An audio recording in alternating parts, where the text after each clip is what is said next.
Hey April, Hey, AJ. how's it going? Pretty good. Good. How are you doing? Doing well. Scrambling these days, but doing well. Yeah, know the feeling. Oh, here we go.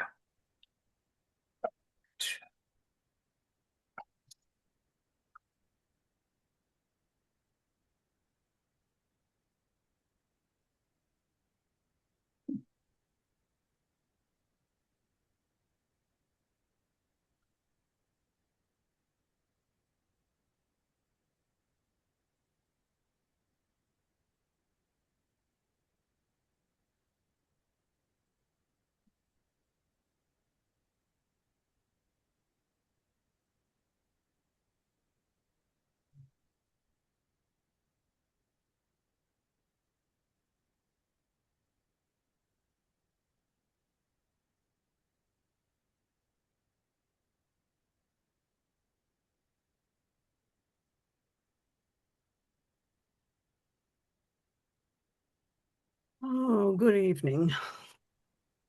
Hi Susie.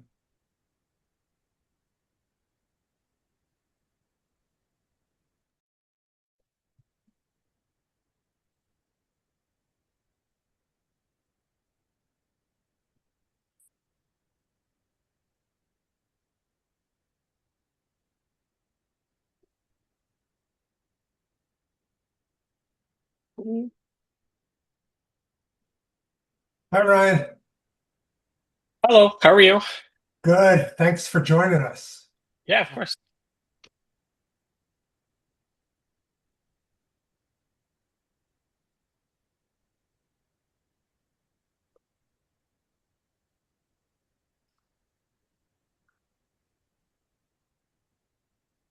All right. I have a vague memory that George said he was not available tonight. Does that ring a bell to anybody or no? I hear I bells. suppress that memory. Okay. I know, I have bells all the time. All right. Yes. Well, Oh no, I think there he was said see you Tuesday tonight. I okay. Oh, emailed. actually he's just popping in now. So Yeah, I emailed him. great.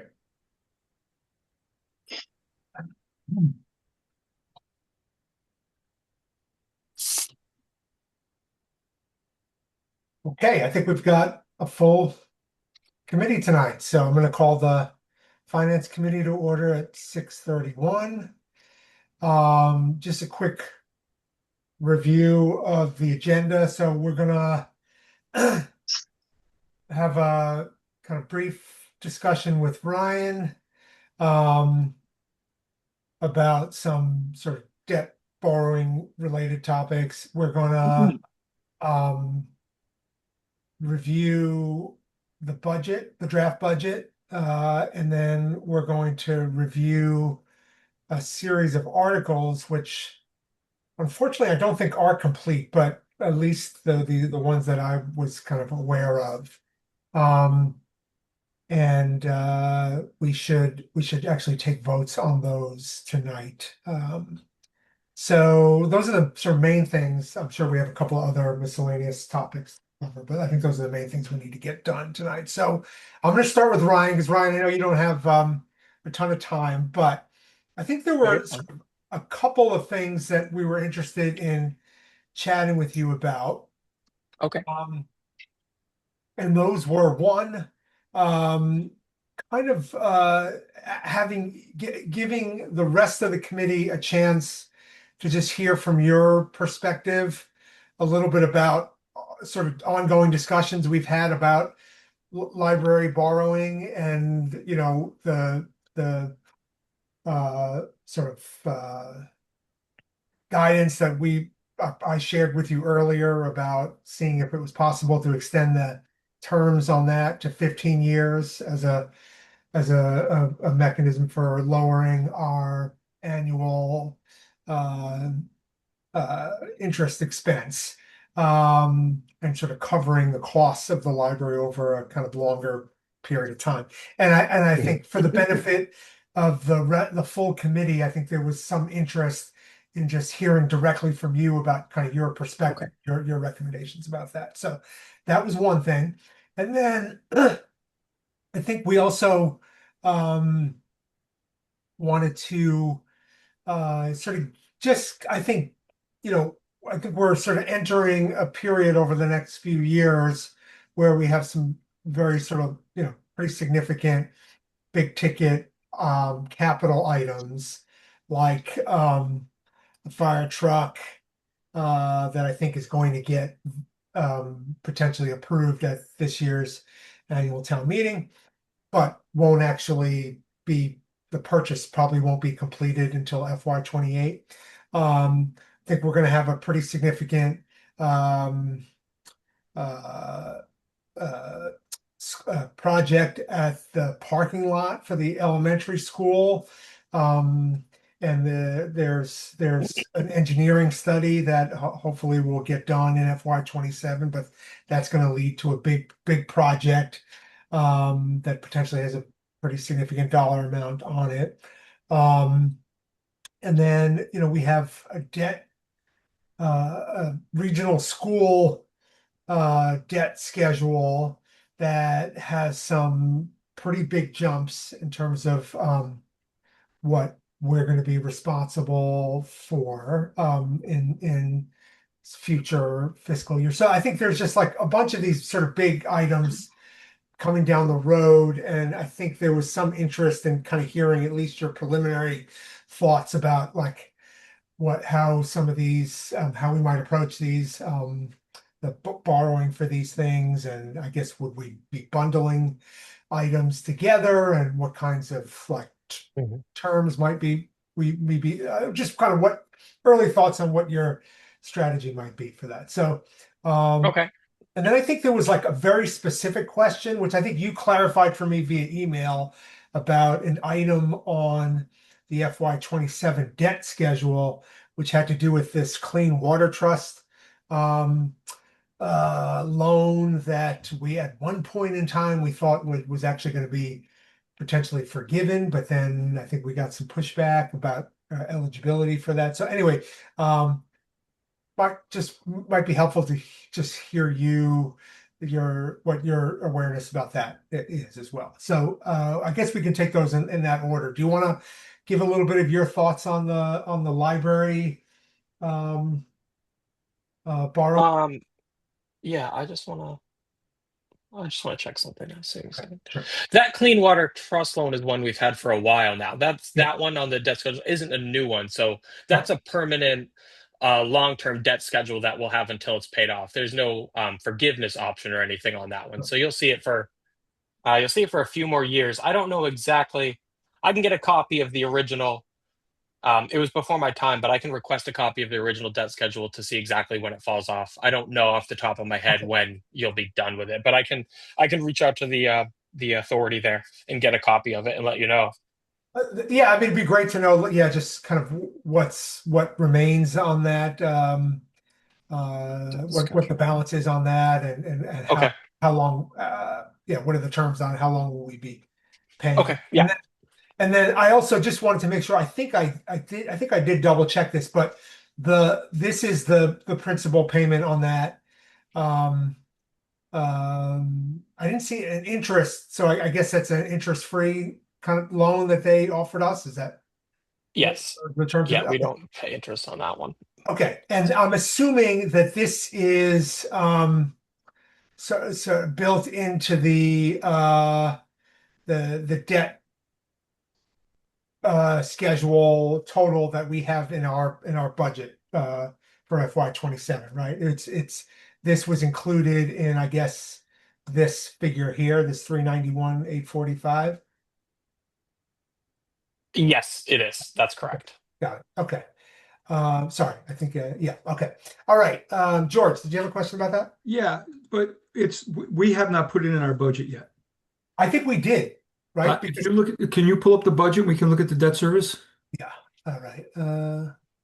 Because I thought it was included in Well, we don't that 391 that you pointed to, we don't have the broadband debt. is in that number, and we didn't put that in our budget. So we don't tie to that number. Okay, so let's. But if you look in the principal section of the debt service, Yeah, I don't think there's a 3,860 in there. so, Yeah, you got to go down. Yeah, there you go. Okay. I don't think we ever put it in. all I right. think we were waiting to figure out what that was because that's new. This would be the first year for that. And so No, because you've been paying that since 2012.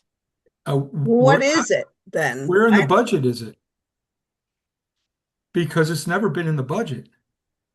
It was a water pollution abatement. Let's see. Yeah, if you know the account, Ryan, maybe we can look at the account. But I'm looking at the budget. I don't see it.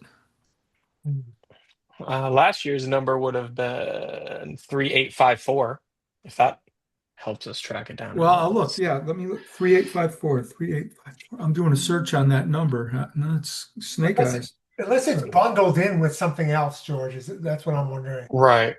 Because Uh, then just searching wouldn't pull up.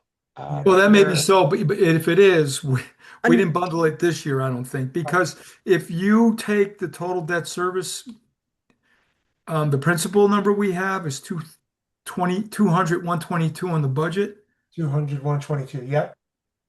and you compare that to Ryan's debt schedule. So I'm sorry, 220, 120, is that what I said?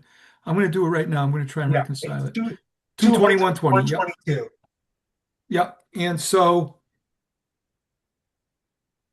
if I take all the principal,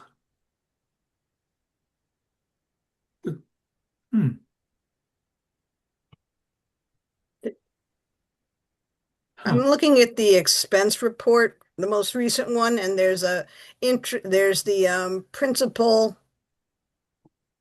Let's see, what am I looking at? I'm looking at the interest on the PFAS loan Mhm. was allocated 7,330. So I'm wondering, That does- I think that must be something 30. different. I think that was a second loan, right? Oh, wait, I don't know. and that interest is way too high and there's no principal listed. My guess is that refers to this item, this other PFAS loan that we took out. Yeah, this expense sheet is questionable here. Yeah. We can't even get the expense sheet to load on the website. So yeah, the website's been slow lately. I Yeah, don't know there was what's something up with going on that. today with the website. I noticed that too. Yeah. oh, here we go. Let's see here. Oh, we got to take out the 10,000 out of the 200, 122 for the septic. Yeah, it's on the expense report under principal WPAT septic. Oh, so that's this. Mhm. Page 4 of the expense report. And how much is it? Wait, What's wait. WPAT septic is something different. Yeah, Yeah, That's for the septic system program.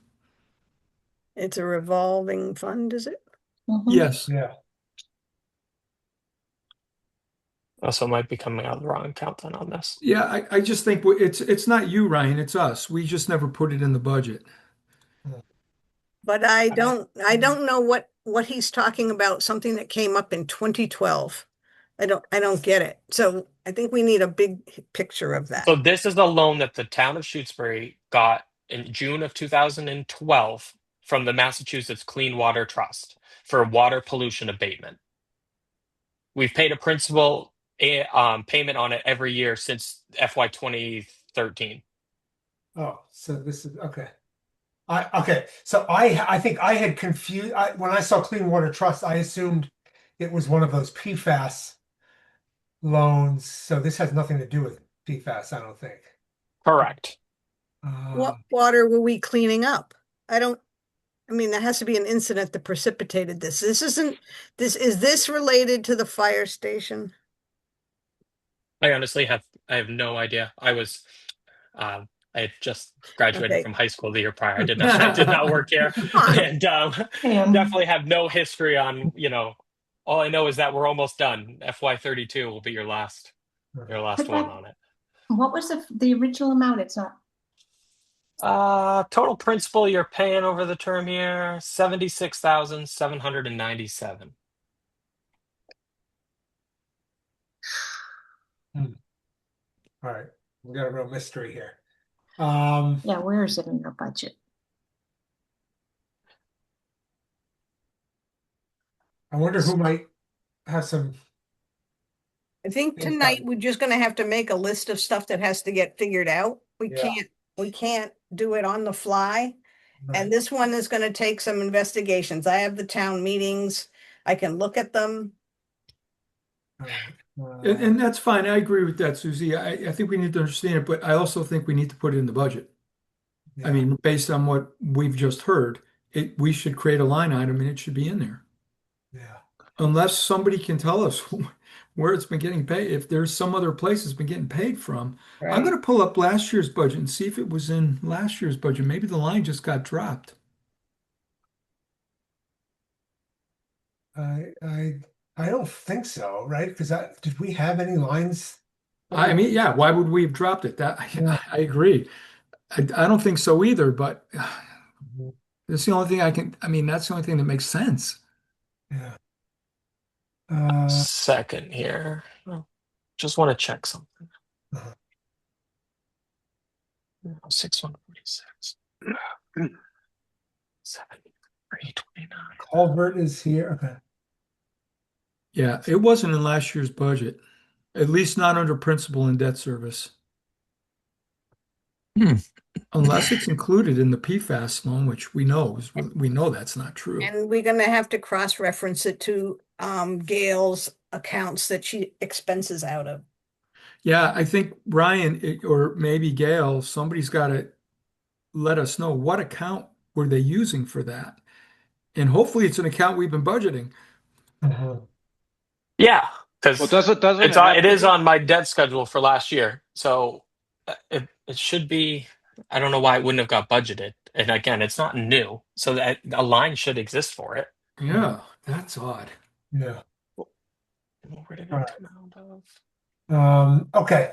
So I guess the question is who's going to research this? Is Haley? Budget. Oops. Haley is here, just not Okay. on camera. Okay. I'm wondering if Haley, if you might be able to connect with Gail Mhm. and Ryan and see if we can, and if you need to pull me in as well, although I feel like I'm not sure how helpful I'm going to be because this is a mystery to me.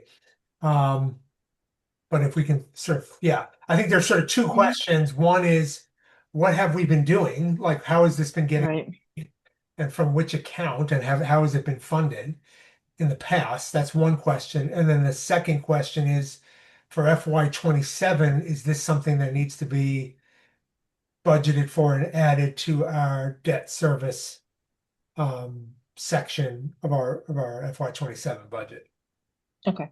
And Ryan, what did you say the name was for that again? It's a what did they call it? Water pollution abatement. I'm gonna email Gail Haley, so I'll include you on there. Okay. All right. Yeah, I mean, you have to have been budgeting it every year. It's gotta, we can't, because the money wouldn't exist for her to pay it. So we gotta, Yeah. we'll nail But you, that down. a few minutes ago, something made you think that it was getting charged to that WPHE septic repair line, right? Are you seeing something Yeah, that, I saw that on our most recent expense report. That's what I pulled. Hmm. Of course, You I know, closed that it, which would- was a mistake, considering how long That it may took be a to load. mistake, but when we used to carry that line at 25,000, and last year Gail said it doesn't even come close. Mhm. And so you should just budget 10,000.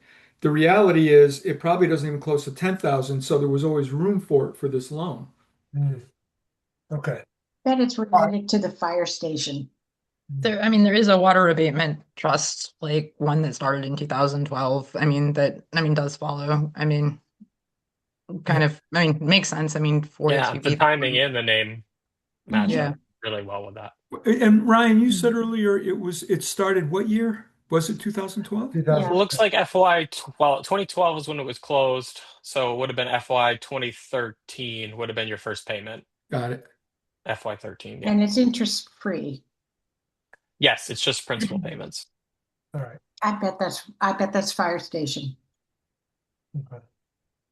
All right. So, all right. So hopefully we'll get to the bottom of that. Yeah. Okay. Well, that's fun. Okay.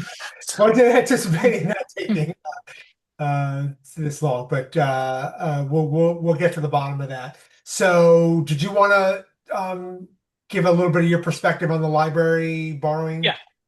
topic? Yeah, definitely. So, for the library project itself, realistically, best case scenario, you would want to have that project paid for over the course of 10 years. The logic and reasoning behind that is because of the dollar amount of the loan. It may see a project over $1 million may seem high, but in the grand scheme of municipal projects, it's just not a lot of money. So what happens is if you're trying to extend the life of that loan by dragging it out 15 or 20 years, 20 years is borderline impossible. But dragging it out 15 years, the people who are interested in that money, as far as whether it's a bank or a basically like another financial entity that's not really a bank, that they go out and they bid on your loan that you have out there, they're not interested in such a long-term return of investment at a low interest rate. So the odds of getting someone to even bid on it is really low. And then if you do get them to bid on it, they're going to be bidding a really, really high rate. So not only are you then paying interest for a longer period of time, more years, but you're going to be paying a higher rate of interest for more time over more years, because it's the only way to make having their asset out for that long of a period of time really attractive to them. The way the budget that I sent over is set up currently, it does include a 10-year repayment structure on the loan. I still stand by that. I think that is the best possible option. We could potentially look at a 15 structure if the town is just adamant that they have no way of being able to afford it. Realistically, what we would do is depending on the rate market, we would probably keep it in this product called a BAN. We would renew it on an annual basis for 10 years and then try to go out to bid for 5 years, like locked in, because you're not allowed to renew a BAN after that 10th year. So you'd have to lock it in on a permanent loan for 5 years after that. Still not advised, but that would be the path forward if that was the only option, essentially. Right. So is the amount that we have in the budget the 10-year? Yeah, No, Okay. no, it's the 15. Oh, 15. So we it's should- 15. We got The principal at 15 years. So this is, this is basically sort of us, as a FinCom, respectfully, totally appreciating and understanding Ryan's perspective here. But I think based on sort of our previous discussions, thinking about the trade-off here, sort of higher total interest expense over the life of the loan, I think felt like it was a price worth paying to reduce the annual expense of the borrowing. So I think so that's what's in the budget right now. We can go back to the 10 years, but I think based on some of our earlier discussion, it seemed like there was consensus around doing that. And while it's not Ryan's ultimate recommendation, it sounds like it's possible to do, whereas the 20-year term seemed like not a possible option for us. So, all right, let me go. I think it was, let's see, Susie, George, and then Laura. Yeah. So what is the cost of using bans for 10 years and then putting out the remaining loan for a 5-year loan? Are bans more or less advantageous? Just depends on the market. At the moment, bans are more advantageous because of where the market is. Because the long-term loan is locked in and the bank doesn't have a chance to kind of change direction, whether the market is doing well or not, it tend to just be higher. So right now, with the way the rate market is, we're getting our borrowings at a lower cost. You can see that we're estimating 3.5% will come in for the renewal of our current loan, which is a good rate, honestly. Yeah. And But Ryan, a long term it could be more. I mean, no one knows exactly, but you'll probably be looking probably closer to 5, 6. right. So Ryan, am I right that given this document, your strategy was going to be to continue obtaining the 1 year bans, even if we were doing the 10 year total borrowing, right? Yes and no. Like if you ask me right now, my plan would be, yeah, we'll do a renewal each Okay. year. But if 2 years down the road we have a new president and they make some changes that impact the market to an Yeah. extent where we see rates are climbing very quickly, then I Mhm. would be like, we should probably lock this in for the next seven Yeah. years and Okay. call it a day. We've just been in this kind of market position for a while now. Right. Understood. George, Yeah, so the bans are renewable. So one thing we haven't said, Ryan, and I know you're probably very much aware of this, but we've had very large average single taxpayer tax increase last year, 500. I forget exactly what it was, but it was over $500. We're Mhm. facing the same thing this year. With the budget we have right now, we're estimating it could be anywhere from 550 to 600.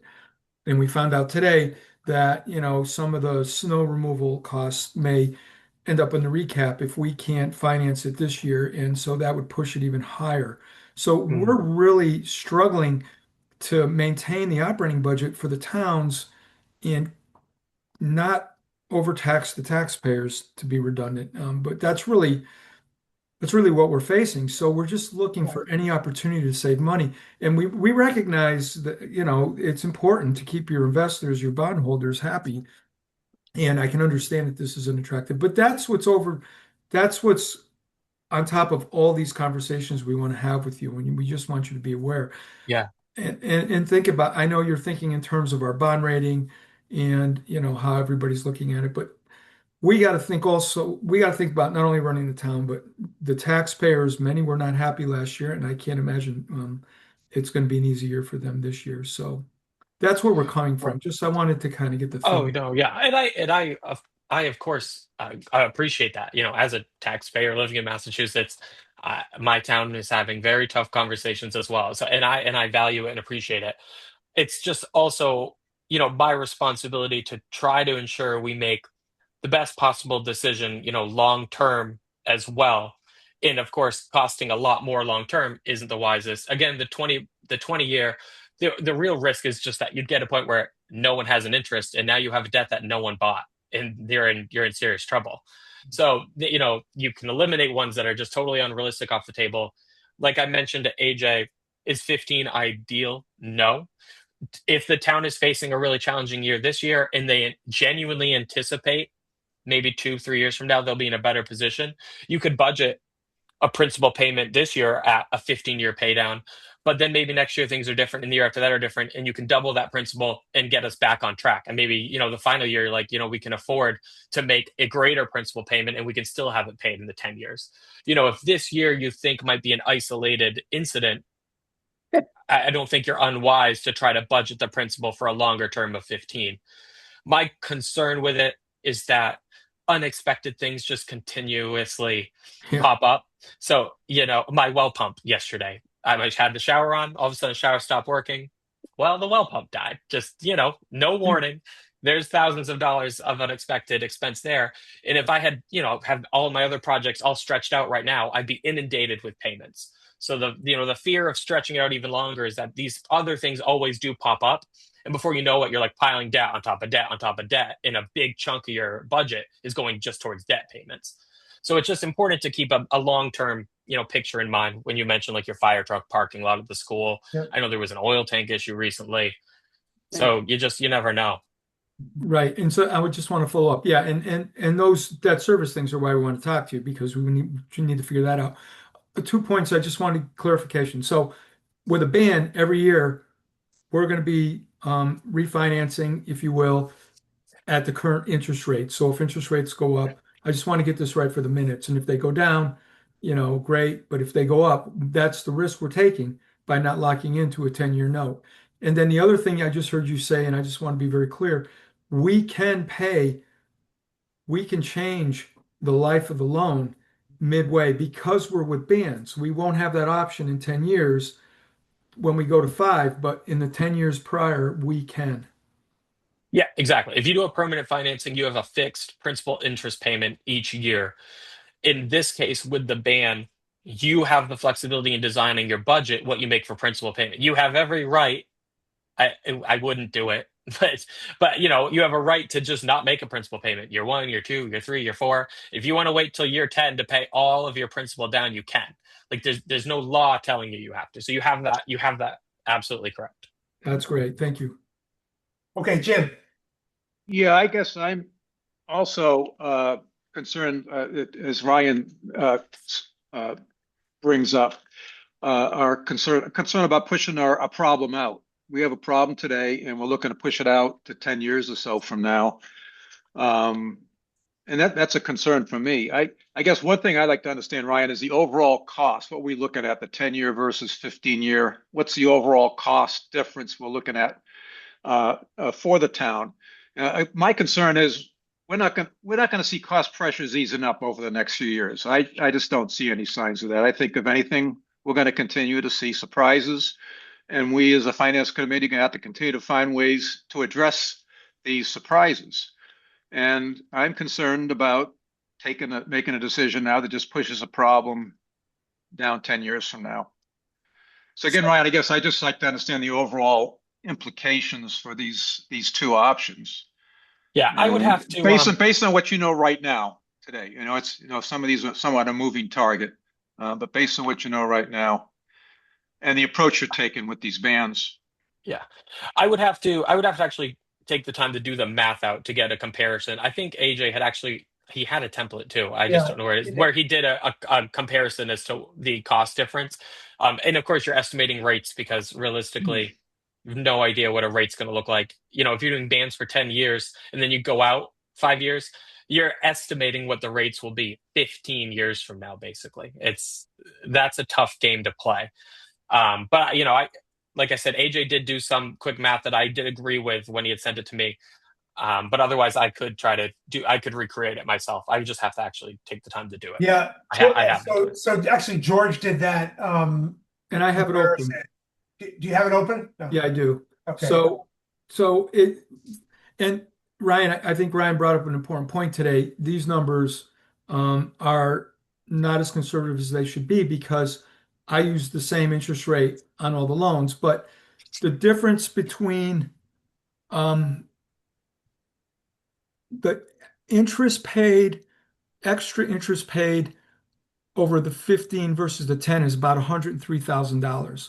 However, I would round that up because, as Ryan pointed out, interest rates will fluctuate. Maybe we could get lower, maybe it'll go higher. So to be conservative, I'd say 110, maybe even 120. But, right now, the initial indicator was about 100,000 over 15 years. Right. And if I could also, just to respond to Jim, I think I would describe this slightly differently. I don't think this is a solution we've come up with to kick the can down the road or extend a problem into the future. But there was a whole sort of rationale that we discussed as a committee about a kind of a philosophical rationale, which was about having future taxpayers that are going to benefit from the library building, which is a very different kind of asset than a truck. That's a fire truck that's only going to exist for whatever the lifespan of that truck is. And so the thought was that, by extending this to 15 years means that there will be residents that live in town in years 10 through 15 that will share some of the burden of funding the library borrowing along with residents that are here for the next 10 years. And those residents will obviously be using and benefiting from the library just as we are in the next 10 years. So that was part of the rationale. I know Ryan has a slightly different, somewhat different perspective because he's he's saying yes, but there's going to be other, we know, other unknowns that are going to pop up, right? In between. Yeah, I guess I sense that too. I have that Yeah. same sense, Yeah. that things are going to pop up, and Always right have. now, I guess we're putting our bet on that things aren't going to pop up, and that future generation is going to be fine. I think we should probably go more with what we know today, and with the expectation that things will continue to pop up just like they have today and in the past, So just and not pass on and not saddle a future generation with higher cost. In I fairness, guess if you set this up correctly, future generations should not, then you should have your library paid off, and then your future generation should be focused on maintaining it, paying for new roofs, windows, siding, repairs at that library. If you set up your debt correctly, on a fair schedule, and as a municipality, you focus on maintaining what you have, they'll end up being responsible for that next stage of its life, essentially. And sorry, Jim, I didn't mean to cut you off. Yeah, I guess just a follow-up question just to help us understand all the variables here is for this coming budget year that we're working on now, what's the difference, the impact? It'll be $39,109 that we would be adding to our tax levy by reverting back to the 10-year plan. Yeah, it's about $43 on the average tax bill. I mean, obviously, this is something that we should resolve tonight. I'll just speak for myself. I can't contemplate adding that kind of a additional burden in FY27. So I would not personally not support that, but obviously, Yeah, well, that's 39,000. We just saw a message today that we're going to get hit with 98,000 for salt and sand. Right. So that's 3 times that. Mhm. Yeah, so things happen, and I guess we as a committee need to figure out ways to how are we gonna support this and fund it.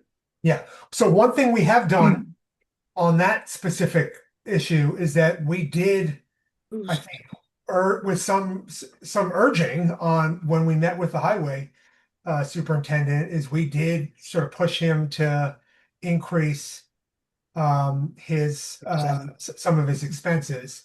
I believe including the snow, I'll pull it up, but including the snow and ice line, because we have been seeing this pattern, never quite as significant as this was. Let's face it, this was an unusual year, but we have seen over the last several years that some of these lines have been getting overspent, and so I think through our recommendations, the budget has increased. Susie. In the interest of time, is there any reason we wouldn't go for bands for 10 years and then sort out the next part after that? Is there any disadvantage to that? Well, because you want to plan your principal payments accordingly. So you have to plan now how you want to make each annual payment. Otherwise, come year 10, you wouldn't have it either. You'd either not have it paid off, or you'd have to make like a final payment. Right. Or maybe So I didn't understand your question. I'm sorry. That's what I understood you to say. We could do bands for 10 years and maybe it fluctuates a little bit because interest rates fluctuate, but it sets out a principle that it'd be 1/15. The bands would be for 1/15 of what of the loan. And then when we come to year 5, we negotiate a loan for the rest of it. And because it's bands, we could pay off some more than 1/15 at a time. Am I missing something? I'm going to be just honest. I didn't follow it. I'm really sorry. So I think you're correct, Susie. I mean, as Ryan said earlier, we have the flexibility of making different size. I mean, even though, ideally we would be planning our principal payments according to the schedule but there's nothing that requires us to do that. So we could adjust our principal payment from one year to the next. And The only issue we would have is that there's this 10-year maximum renewals on these 1-year bans. That's correct. Yeah, it's just that you have to be responsible with budgeting it. It's really, really bad planning if you're not even on some type of schedule that you know as a municipality to have that debt paid off. And the It's not something schedule that could you would be, want to go to annually deciding what we're going to do this year kind of thing. and the schedule could be that this year's ban, we would take it out for 15%, for 1/15 of the total, because we're looking still towards a 15-year plan, but we could make it faster than that. But if we take out a loan, or if we pay the 1/15 of the total, and then do that for the next 10 years, and maybe even do more some years, then we only have 5 years left on the loan to do, and we could just do something then. Yes, yeah, you could. You're just going to be paying a lot more for it over the life of the loan. You're paying a lot more in interest. Well, I thought the bans were lower interest, and yes, if we're going to 15 years, it would be more, but we may, because the bans are flexible, we might be able to pay it off faster. Right. Well, you have the 5 additional years of interest completely, and then each year during those 10 years, your principal balance is higher, so you're paying more interest on top of the fact that you're just not paying it down as much.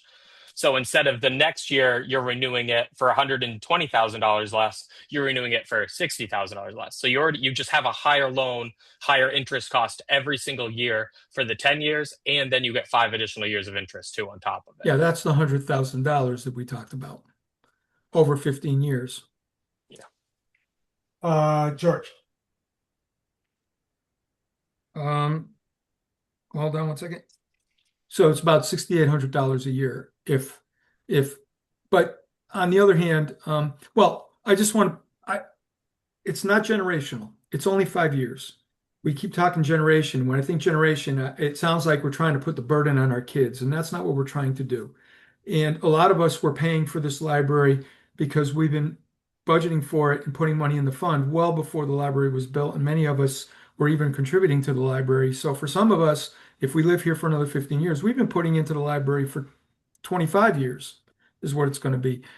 So 5 years is not a big deal at the end. The flexibility is huge, and that's what I wanted to say, but you all covered that already. So the flexibility is important because we are in extraordinary times right now, and the state is going to have to address it. And the way municipal government is financed is going to be changing in the next 3 to 5 years. We're all going bankrupt. So the flexibility for the first 3 or 4 years, I think, is truly important. I also think that interest rates are still historically on the high side. And it is possible in 3 or 4 years, the 3.5% might look high to a lot of people. I'm not predicting anything. I'm just saying we should not make the assumption that interest rates are always going to be higher in the long term. So I'm going to vote that we go the 15. We start with the 10-year bans and just monitor it annually. Okay, Jim. I'd say we I do go. want to be very clear that Yeah, you don't need to vote on it. I just need you to, as a committee, really tell me what you would prefer happen, and then I'd make a decision. Right. All I meant was that we're as a committee, we have to finalize our budget Yeah, tonight. tonight. Yeah, and I have we've to got to know vote because on we the had budget. that issue Yeah. a few years ago where Yeah. I submitted something and the budget ended up different, and the state yeah. was not happy with me. We So will I want to make sure we're all on the same page. That's the most important part to me. I will send you when we wrap up tonight, I'll send you a copy of the budget that we vote on. Thank you. Yeah. Jim. Yeah, I'd say we go with what we know. And yeah, like George says, we don't know whether interest rates will go up or down. We take a risk that they might go up.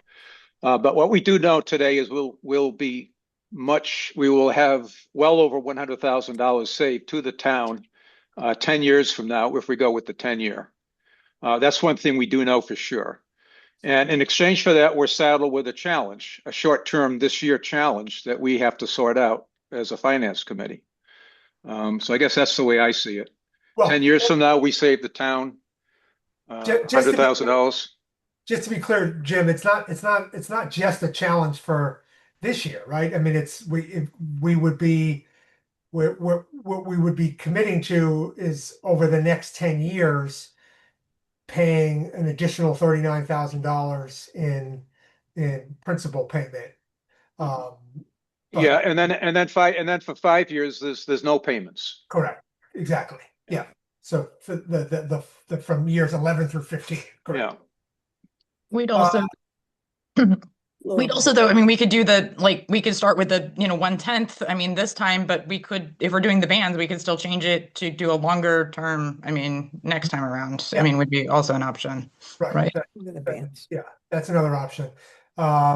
Is we could right, we could elect to do the larger principal payment this year, and the next year choose to go smaller. I'm not quite sure what the scenario would be logic for doing that, but that is an option. Yeah.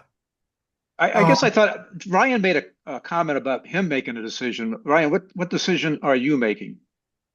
The treasurer is in charge of the debt. The finance committee and the select board doesn't have a say in the actual debt schedule. Okay, that's what I So- thought I heard you say. Yeah. Yeah, I ultimately decide.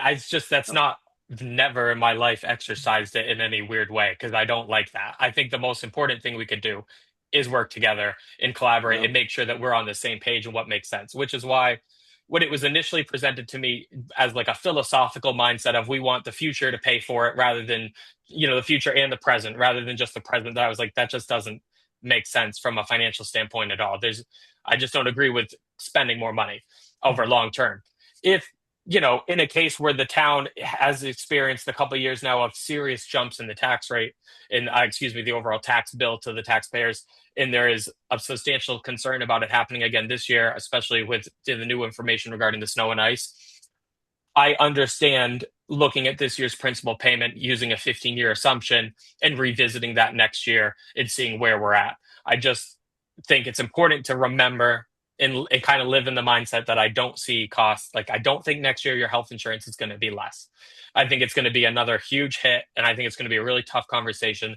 So I just don't want to set us up for, I don't want to get in that practice of kicking every can down the road and just hoping things get better, because I don't think that is a good fiscal outlook for budgeting. But I hear everyone tonight. I really do. I think, to be clear, I don't think there's in our several different discussions we've had about this over a few different meetings, I don't think there's ever been articulated a rationale that we would extend to 15 years because of a short-term issue that we're dealing with this year that is then going to resolve itself in some future year. That has not been the logic. The logic was really about, and again, I describe it as a kind of philosophical difference about who should bear the responsibility of paying for this borrowing for the library building. Yeah. Is it I think it's also important how it was presented. Is it going to be residents that Yeah. live in town over the next 10 years, or is it going to be residents that live in town over the next 15 years? Right. I wasn't involved in the overall, I mean, to get a library built, it's not a quick process. It's not an easy process. So, one, props to Mary Ann for what she's accomplished. It really was a challenge, and she did a great job. But I don't know how this was presented to your taxpayers. To get them to vote at town meeting, how was it presented to them? This is something that we'll have paid for in 10 years, and you're going to see it hit your tax bill. Was it presented that this will be a long-term thing? I think it's important to stay true to what was said to get the votes passed. And I can't speak to the history of that, which is what makes it harder for me to make a decision on a philosophical concept, because I want to do right by whatever was said to get this project completed, and I think that's important. I hope the finance committee's taken that into consideration with these dialogues. That's really part of my motivation, actually, because I can tell you that what was presented to town was a 20-year loan. And the taxpayers were told, I believe it was 126 or 129. I think it was, call it $126 on your average tax bill in year one of the loan. And in fact, that information is still online. If you go to the library website and you go to the construction of the new library and you dig, you will find it. It's still there. I looked it up about 6 months ago, and then I was shocked to find out we couldn't go 20 years. When you sent me the debt service schedule, Ryan, it knocked me out of my chair. And now I understand, certainly, Mhm. but that's what we presented. Yeah, Okay, we and were that's really talking, helpful. it was a cup of coffee, buying a cup of Starbucks coffee a day. That was one of the analogies. That's a common one. Yeah. So Yes. I think, I mean, ultimately, you're welcome to discuss and share with me what you feel is best as a committee. I would like us to be, Yeah. in agreement with one another. But I think it's fair that we change this principal payment to the 1/15 this year and revisit this conversation next year and just see what goes, and we just stay on top of it each year and see what the direction looks like. I'm not opposed to that at all. Okay, Okay. thank you. I hope that helps. Certainly appreciate your perspective, Ryan, for sure. And thanks for Well, no, and thanks for all you do, and including me. It yeah, means a lot, and I think it helps the taxpayers of Shutesbury feel confident in what's yeah. taking place. Okay. Do we, I mean, I'm a little cognizant of the time here. Do we want to talk to Ryan about sort of longer term stuff, or should we let him go for tonight and come back to it? What do you think, Susie? Well, I definitely want to have a copy of the debt schedule. And, by looking at what we looked at tonight, we realize what we need more clarification for ourselves in. So, I didn't see that document. Did we end up getting it? So we have an FY 27 one, yeah. I think let's see. I'll share it again. Well, I'm just making sure that Yeah. before Ryan goes, we have the most updated one. And have you sent this to us? Have I missed this? No, it came to me. Me and AJ had it, and AJ put it in the budget. Okay, Yeah. I would like Okay. to have it. Yeah, I'll forward it to everybody. And So I'm this has the 10-year payment structure on it, right? right. So yeah, I think we would actually have to Right, you'd have to change that to 78,191. I guess I can do that right now. 78,191. Yes. Okay. So yeah, I'll send this to everybody when we wrap up. Ryan, we don't have a document that that has this run out for additional fiscal years beyond FY 27, do we? We don't. I Okay. could probably figure out a way to make something like that. I think it might be It would helpful, be, especially as we're sort of yeah. adding. Well, especially if you think you've got a lot more projects coming Yeah, along, it would be helpful to know when. I yeah, mean, you got your you got your dump truck and things like that. So as we could get an idea as to when some of these, like, I don't yeah, even remember when this backhoe first took place. I think it's fairly new. yeah, Um, yeah, so we yeah. could just, you'd be able to see them falling off, basically. Exactly. And then it'd be a helpful planning document from when we have new projects that we need to plan for that we could add. Yeah, sounds like a fun project for me to help you with your Well, it could with your be. future projects. Yeah, I could Appreciate it. definitely work on that for sure. Okay, appreciate it. George. Yeah, I'm okay with letting Ryan go right now. It's not the debt. The long-term debt is not something we need to address today. We've addressed the big one, and that's the library. But what Susie asked for, what AJ asked for is, yeah, looking at the debt service over the next few years. The way I'm thinking about it, Ryan, is if the fire truck passes in particular, and if we also, that's an $800,000 item. And if we also have to borrow for some of the grader, we're hoping we're going to get a grant and we can use Chapter 90. But if we have to borrow for the grader, how are we going to fit that debt service into our operating budget? Having said what we've talked about earlier with taxes going up so much every year, how are we going to try and mitigate or smooth out the impact of these? And that's what that's what we're asking you for help with. One of the thoughts I just had, I'm just throwing it out, when you're thinking about options, if we're paying debt service on these things and they have small balances, they're halfway through their loan. If we pay them off now, then the debt service that we're paying for them is gone. And now we can put in new debt service for the new ones. They might have longer lives. A fire truck, maybe I don't know how long we can go on a loan, but a fire truck, I hope it could be more than 4 years because that's a 15-year asset. You know what I mean? And so that's the kind of way we want to think. That's the kind of way I want to think anyways. Your select board can vote. Drawing a blank on the length of a term on the fire truck, but your select board can technically vote to extend the useful life of the term on a fire truck. So if you were borrowing it and you're like, this is very expensive and we need to be able to break that principal out a little longer, then you could vote to extend it to, like, I think, say 15 years, for example. Wow. We probably wouldn't go that far, But well, no, but Well, but the again, this next is one. you're not the only town that's really, you know, all these towns are struggling with these same things and they're getting creative. And you're seeing people like select boards vote to extend. I've got one community that did vote their fire truck to 15 because Right.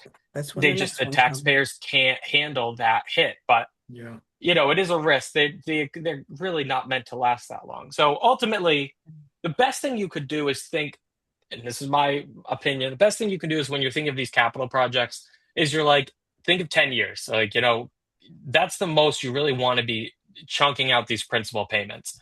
If you could set up your schedule so that you have a new police cruiser that takes you 4 years to pay off, 5 years to pay off, and then you know that you're going to need a new backhoe, and then you could kind of just fill that into that place. So your budget necessarily doesn't change year to year. Essentially, like, all right, our debt payment is a roughly 280,000 always, because we just have things falling off and coming on, falling off, coming on. So then you don't see these massive spikes and dips for your taxpayers, really. I mean, it's not so much planning. Who cares? I can fill out a spreadsheet each year that's slightly different.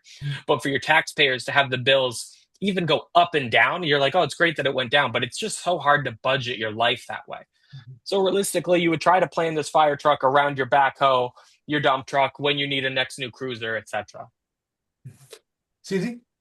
And I do think we need some kind of vision to present to town meeting when we talk about buying a fire truck. I can imagine some people are saying, well, you just started paying for the library. So people do weigh items against each other. So we need enough of an idea of what the debt schedule role is. And truly a library is a very expensive item that's on our roll now. But I think we do need, not tonight, but some kind of way to present to the town what we know and what we're guessing at and how that affects our debt schedule. George? And to the point that you made about keeping debt service from fluctuating wildly year to year, that's always been our philosophy. So what we've done, Ryan, is fund capital stabilization out of the operating budget. And we had a baseline of 113,000, I'm going to call it, was 112 something, 113,000. And when debt service was below 113,000, to the extent that it was below 113, we would put in a transfer to the stabilization right in our operating budget. When debt service hit 113 or went above it, that transfer stabilization went to zero. And that's how we kept debt service at essentially a flat level year over year. We are now at a point, as you know, the culvert, the backhoe, and the truck, and the fact that we missed the year of principal payments, we've fallen behind, and now we are struggling. And this fire truck is just a huge hit. So yeah, that makes sense, because the fire truck, I can confirm, the statute is 5 years. I wanted to be sure before I said that. So it automatically has a 5-year max that you can do for principal payments. The select board can vote to extend up to 15. It is high. I don't recommend it, but just to quickly answer your question and help you kind of just prepare a little mentally, So that's where you're at for those things. So Ryan, so do I understand it correctly that they're by statute, each of these different types of capital items have a lifespan that's defined by statute? Yeah, so like your equipment, which anything, backhoe, cruiser, fire truck, all 5 years. Okay, Which that's all fine. you can understand then why a select board might extend. A fire truck's going to cost you Yeah. a lot more than a backhoe Yeah. or a cruiser. It just is. So And it you'd will understand last why maybe longer. you'd want to go out a little longer. And honestly, they say that the useful life is 5 years. Communities of this size hold on to their fire trucks for well past their useful lives. Jim. Oh, you're muted, Jim. Yeah, I think this confirms, I think, the discussion we had a little bit in our last meeting with the capital planning team. and that is the importance of a long-term plan, a long-term capital plan, because that can help us manage some of these ups and downs too. You know, the more we know well out into the future what our needs are for fire trucks and backhoes and police cars and whatnot, the better we can manage the year to year, the better we have a long-term vision. Yeah. Agreed. April. Well, I'm also aware that we may have some expenses with the dam, and I don't know if there's any ballpark figure about what that's going to cost. That's not going to cost this year. It is, isn't it? It I mean, I will think cost it's- this year. yeah, Yes. We've got So it. We've got a warrant article, I think, related to this. Okay. yes. So back in December, the select board. Wait a minute, I'm Um, wondering if Ryan can go. Oh, Yes. yes. And yes, we do need to talk about the dam Yeah. quite a bit. Yeah. Yes. I think, Okay. does anybody else have anything for Ryan before we let him go? All right. If you, All right. AJ, if you don't mind, just at the end of the meeting, send me your updated sheet just so I can make sure that we match and we're prepared. That would be greatly I'm gonna send appreciated. you 2 documents. I'm gonna send you the updated debt schedule, which has this lower principal payment for the library, and I'll send you our full approved budget. Okay. Thank you. Thank you very much, Appreciate it. everyone. Really appreciate all Thanks, your work. Ryan. Take care. Take care. Yeah, so did we want to talk about the dam now, or should we start going through should we look at the budget? Anybody have any? All right, so let's do this. Let me pull up the budget. There've been a couple of small changes I wanted to make everybody highlight for everybody. Okay. Or maybe the only one since our last look at this is we updated the library expense line by a very small increment based on guidance from Molly about the threshold needed to maintain our certification. So that has been incorporated in this. I don't even remember. It Molly. was $146. Okay, $146.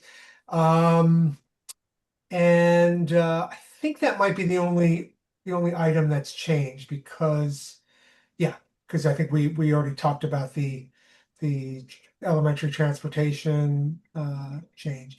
Susie?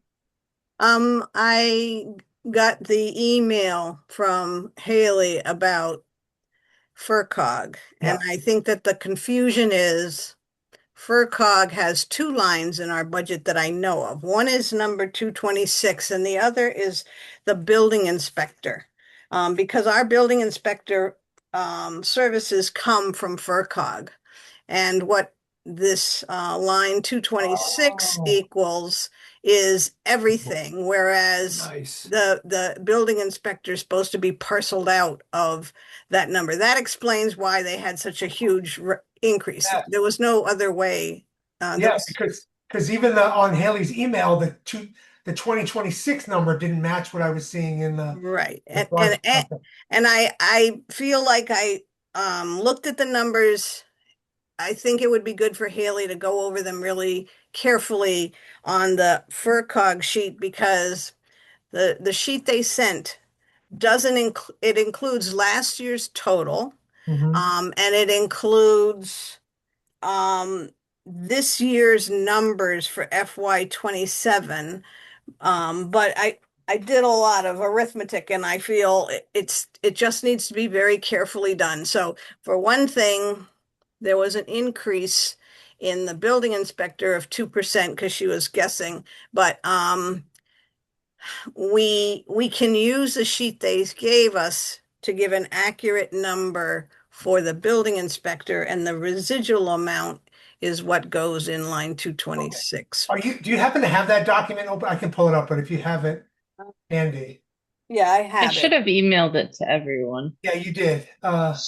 You can probably open it up, AJ. So basically, we're going to have 2 different numbers on the building inspector line and the FERCog than we have in the budget right now. Yeah, exactly. Yeah. And Good. I'd like us to get that resolve right Yeah, now. we can make those changes today. Well, Yeah. that's what, one of the things though, in this one, it says, the paper they sent us says at the top that the increase for building inspector was 0. And yet their number is higher than what we had in our FY26 building inspector line. The math adds up, but I don't know. It makes me not be clear what numbers we really used last year. But I did figure out that the problem is Yeah. all of it's showing up on 226, but it really has to be split between the two places. All right. That's great. That's good news. Yeah, that's gonna save us, what, $4,000. So, okay. So, so there is a specific, they disaggregated the amount for the building inspector in that. Yeah, so what I do see is they have the building inspector at $7,056. That's what they say FY27 should be. 7,056? $7,000, yeah, 7,056. I see. And um it looks to me, I mean, I did a lot of numbers and now I'm getting confused, but it looks to me that on our other line, on our FERCog line, it should be 17,026. So, all right, let me put those numbers in now. So, all right, sorry to make you say this again. So building inspector is 7,000. Yeah, 56, 7056. Okay. But that, no, see, look at what happened. Look at that jump is way too high. That doesn't make any sense. So Yeah. that's why I don't like their sheet because they didn't have last year's numbers there. And Yeah. so I feel like this all has to go back and Haley needs to sit down with them and really figure it out because in fact, they're saying, the increase overall is 3,888, which is a 8.4% increase, not 54. But this one just showed up that high. So something's screwed up and that needs to go back to them and they need to figure it out. So FCCIP, that's the building inspector? Yep. Okay. So I might not have these numbers right. That's just what's on this sheet, but there's no comparison, so I can't tell. Yeah, we don't have the 20. And but on line 226 is the other line. And I think without the building inspector number, line 226 should be 17,072. Yeah, it's at the 9% But- increase. I mean, that's a big jump. Susie, so I'm just looking at so they have this is the FY26 version of that. Yeah, I saw that sheet afterwards and I thought, oh, for God's sakes, this is too late for us to be wrangling these numbers, but somebody's got to wrangle them. So this number is correct. The $4,738 was the budget for building inspector for FY26. So Right. but So why would it go to 7,056 and Yeah. such a big jump, but the overall number only jumps 8.4? So something is, Well, it probably has something to do with the fact that we now get plumbing services from the FERCog, where last year we didn't. But during the last year, we had that person resign, and we've had to pick up that service. I see. All right. So I think for That's some plumbing inspections? Yes, now we get plumbing and building inspections through the Okay. FERCogs. Right. I mean, I think it seems like, at least for now, the best thing for us to do is to plug in these numbers as appears in that FY27 FERCog spreadsheet. Don't you Okay, agree? so then on line 226, we want to go to It should be the balance, taking out that building Yeah. inspector from, the balance is, that we would owe for COG is 17,026. Okay. Okay. All right, so it wasn't quite $4,000 and saved, but we saved a little bit. Well, we're gonna use it up. No, yeah, exactly. All right. Okay. So that's so we do have a couple more changes. Are there, Susie, did you have any other items that you think might need to be double checked or changed or? Not in this sheet. Um, my other question was, is there any monies that are, showing up on page 11 and 12 of our expense sheet that could be applied towards the dam? But I didn't get an answer back, so I don't know. Susie, didn't you have a $540 item that we needed to add back according to Kate, a cat? Let me, Oh, yes, I've done that. Sorry. Oh, it's in here? Yeah, you just reminded me. Okay, so that is this water quality line. So, oh, yeah, right. all right.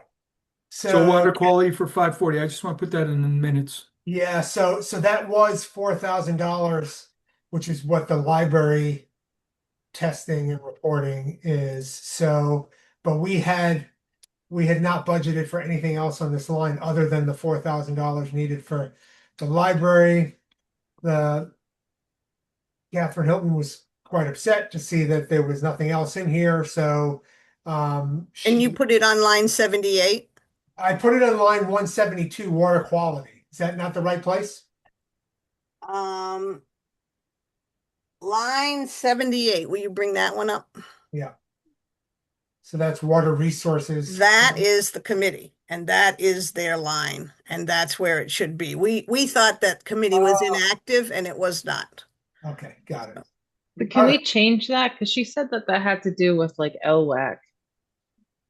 Yeah. And if we change the name, I think it'll make more sense going forward. All right, let me first just make sure I make that change. All right, so this is going to go to line 78 is going to go to 600. Yep. Let me get rid of this note. Okay, and then 172. 172 is going back. Yeah. 4,000. Yeah. Okay. Why is this? Oh yeah, this is, okay. And sorry, Haley, you were saying we should rename. Yeah. So I'm looking at Kat's email. She actually says that it's $1,000 a year, and that she said that what would be best. This is Kat. I'm talking as Kat now. I think it's that the budget line be restored to the 1,000 and rename Lake Wyola Advisory Committee so everyone knows what's what. All right. So I'm just going to expand the. Not sure where she got the $1,000 because we have back for a while 600, and I looked to see if it was always expended, and I can't remember the answer to that. So let's. She said that they've been well, I don't know. I'm only reading the email. So she says they don't always spend it, but when they need it, and that they've been receiving $1,000 a year. Okay. I think she's either mistaken or it's a different line altogether, which that's what made me think that maybe she was talking about line 172, because that has had a budget of somewhere in the range of $1,000. But if you look at the expended amounts, it's like actual spent FY 2021 is $95, $264, $114, $25. It doesn't seem like in the last 5 years they've spent anywhere near $1,000. Right. And the $1,000 certainly doesn't correspond to anything that's been budgeted for line 78. That's been 600. Well, but that also that there's no spending actually happening in this line. Right. So that's why I don't know. That must be the inactive committee. It's not, So But Susie, if they have, you're pretty confident that what she's talking about refers to line 78 and not, that I am, but, because that would mean that they have not spent any money from the that other, line. the other thing that confused me was looking at our expense report. So how we understand the budget and how the accountant does, Mhm. it's listed a little differently. So I was trying to figure it out from there, but now I can't. It's just been a lot. Mhm. Um, The I'm Water trying- Resources Committee was very active. They ended up putting in the test wells for water quantity along the ridge. That's what that, and they have not met for a number of years. Right. So perhaps that should be changed to LWAC. If they have money if they have a project. well, this would be my recommendation. Since Kat is reaching out also as the treasurer of LWAC, I would say that we take the account, the line, not 78, the other line. And I would add the $1,000 to that because people were kind of upset that they weren't consulted with this. And I think to make nice and to go forward, we should just add the $1,000 back. If they don't spend it all, it just goes back into the general fund at the end of the year anyway. And then we just add that on top of the 4,000 for the library, or you do a separate line for the library. But I think that we should just keep that. And then next year we can flag it so that we know, okay, let's talk to LWAC about what their actual water quality testing needs are. I don't think we should combine the two because we're dealing with a new expense for the library. So I think we can call water quality library for line 172. And then maybe we'll just go ahead and make line 78 LWAC 1,000. So we're short 400 there. George? Before I ask my question, what did we just do? What's in the budget? Just for the minutes, what should I write? Well, we haven't figured out what we're doing yet. Right now. Okay, but when Yeah. you sent us the budget Yeah. today, you Yeah. said that you increased the library expense by a Right. small amount to meet state funding. And what did you have done? What you put money in I water? had added $600 to line 172 water quality. Okay, thank you. That was what I had said earlier today, but that may have been. That's fine. That's what I wanted to get in the notes. Okay. So yeah. No, that's fine. Okay. So I mean I gotta say I'm also a little frustrated, Haley, because I feel like I feel like we're getting sort of reprimanded for and I think there's a lot that's not clear here. I can't understand where it's not clear to me where in our budget we have previously budgeted them at $1,000 a year. It's probably 172, but even that's not totally clear. And then I mean it's when you look at the actual dollars expended, it's never been anywhere near that amount. So I don't think it was an unreasonable move for us. No, I don't think so either. Yeah, and I guess my point was just to keep it status quo, and then when we have the benefit of more time, so that people don't feel like something was changed without, talking to them, then we can do it. Because even like I said, if they don't spend it, it just goes back as free cash. Right. But I agree. I mean, because then I think if we have more time to talk to them, it's like, look at what you're actually spending versus what we're putting aside. Okay. Susie? I just think that we could call line 78. What was the number, God? We can call it LWAC, and we could make it 600, and then if we need to do a transfer from the FinCom, we can. So I think we've got two options. I think we can do that. We can change this to the name of this line 78 to LWAC, funded at $600, funded at $1,000.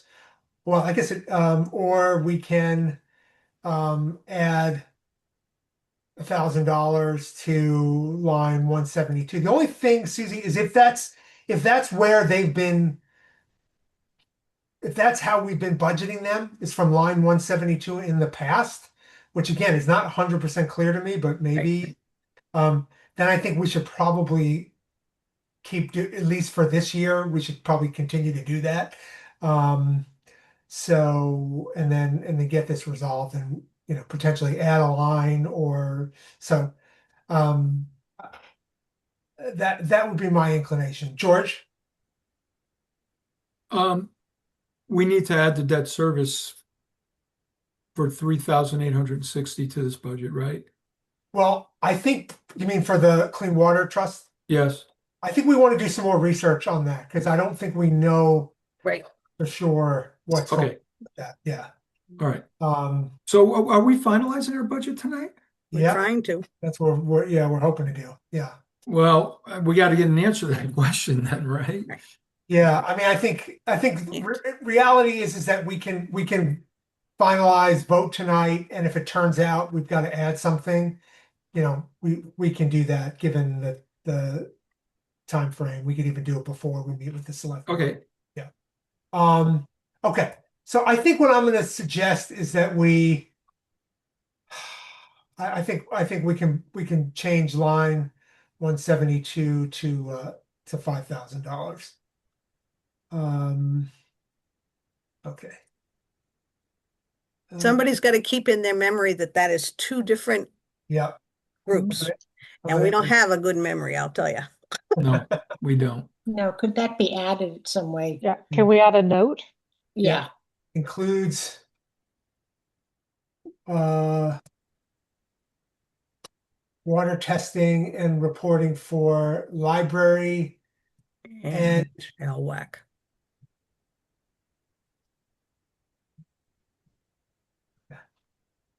how's that? And then go back and take the 600 out of line 78. Yes. All right. And I forget what we said. This is committee inactive. That's it, right? Okay. And All right. looking at line 169 fire water mitigation, I wonder if that's where this mystery number is. The 380, whatever, 3,800. It looks Possible. like that's where it is. Because that's three. Yeah. I think that's where that line goes. So Haley, when you're following up with Gail and potentially Ryan about this Clean Water Trust thing, I guess that it might be helpful to reference this line as potentially what they've been billing it towards. Which line number again? 169? 169 fire station Okay. mitigation. Okay. All right. Tom Seifert, I see your hand up. Did you have a quick question for us? Thank you, AJ. Yeah, really quick, and it might be inconsequential, excuse me. Yeah. But I was at the last LWAC meeting. I sit on their committee as the planning board rep, and the specific expense that did come up is a tool for the dam keeper, a measuring device for the water level. And it prompted me to wonder, is there an expense line for something like dam keeper expenses? And only because technically the expense that's currently on the table is not about water quality as much as a measuring device for the water level. Got it. It looks like Thanks. thanks, Tom, for that clarification. It looks like there isn't. There's a couple of salary lines, but not a damn expenses line. So, yeah. Okay. Let me just go back to hiding these. Okay. Are there any other items that we think we need to tweak, discuss, revise tonight? Well, we talked about, there was a lot of stuff flying at the end of the last meeting. Another one was about meeting the elementary school transportation Yeah. rise. Yeah. I don't know if you've gotten any. So I gave some thought to this, did a little calculating, and so just to refresh everybody's memory. So we are right now, we are planning on applying $160 roughly $169,000 of cash reserves for 4 budget items. I was thinking out loud at our last meeting about potentially suggesting that we apply another $15,000 of cash reserves to help ease the increase, which is I think around 30 something thousand. 36. Yeah, so we have a $36,000 increase in our elementary transportation expense. It's just due to the contract details. That's a 44% increase over FY 26. If we were to do that, that would 68. that would save the average single family tax bill on $17. It goes from, at least as it's being calculated in this spreadsheet, from $535, that's $536 to 518. So I'm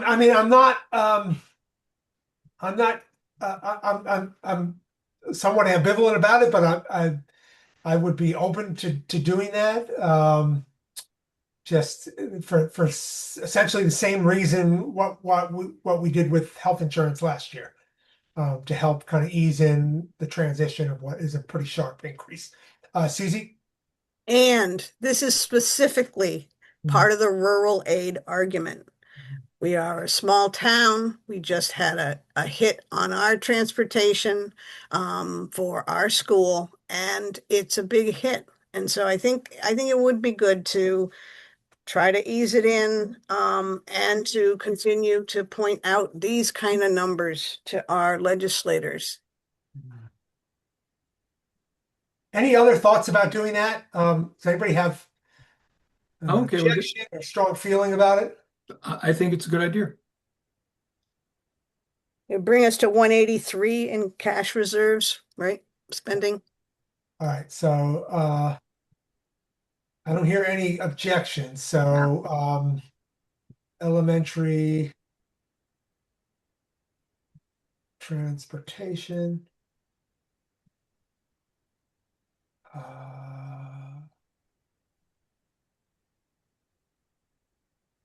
Oh, I can't just do that. All right. I'm not going to worry about that right now. Okay, so that would be $15,000. Yeah, so that would bring the total cash reserves applied to $184,000.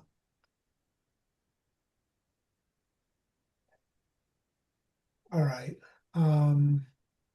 Did you adjust the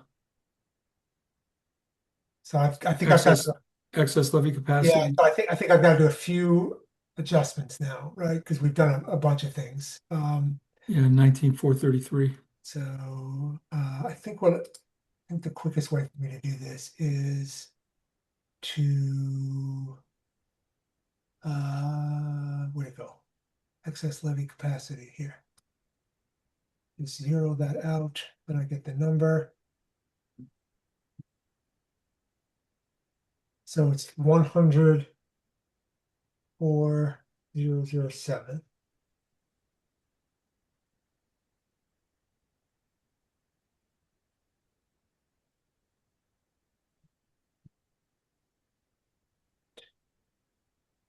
Okay.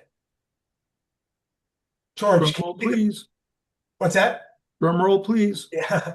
Can you think of anything else I need to do just to kind of make sure everything's Did your numbers move? Your line numbers? no, that's one thing. Okay, so revenue. You just copy, yeah, just copy. So I Oh, think, how come there's not a number there? Oh, you know why there's not a number there? Mhm. Click on cell F, click below the 41 Mhm. in Yeah. the blank space. Mhm. It's evaluating to sell. I can't read that. I think if you put I think if you put a penny in the column P, just a penny in, I'm sorry. It must be in the 26 column, under 345 to the left of 1250, Uh-huh. 12.5. It's column N. Put in 1 cent, and I bet you'll get a number. Right here? Yeah, put in 1 cent because it evaluates to see if there's a value, and if there is, it puts in a number. So there you go. Okay. So now your numbers are fine. All right. So what if I just put in 0? Yeah. Yep. Yeah. And do the same thing down on row 60, where there should be a row 60. Okay. I can copy the formula down. Yeah, Yeah. you need to copy the formula down, AJ. Yep. Okay. There you go. Great. Kind of worked. Didn't really. No, this is, Something's going on there. yeah. I can fix that later. If Okay. you send it to me, I can just fix it, or you can look at it and probably figure it out. Anyways, Okay. Got it. All right. So, all right. So I understand, George, that this is not going to be totally accurate right now, this average single family tax bill calculation for the issue that we took, for the reason we talked about. But at least according to this, it basically puts us in line with what we were doing, what we ended up doing last year. Which isn't great because that was a hard year for people, but I don't know if we can do anything else. Right. Yeah. well, no, we can recommend cuts in budgets, Mm-hmm. or we can apply more free cash, Mm-hmm.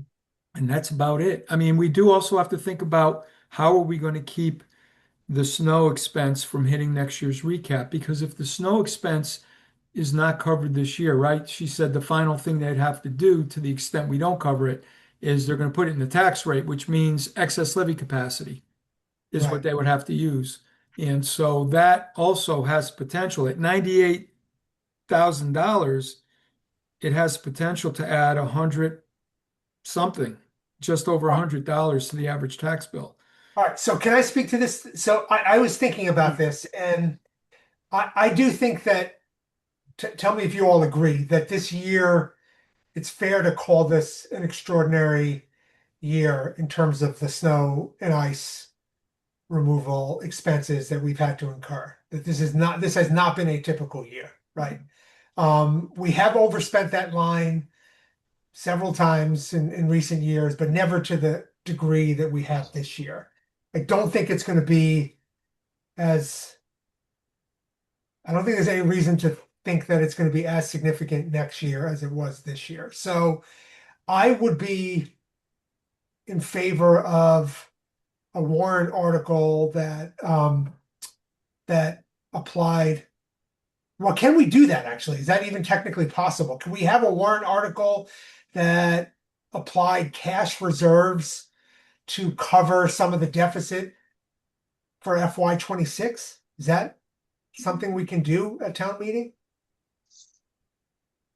I think we can. Why not? I mean, Yeah. it's going to be before the year's over. Mhm.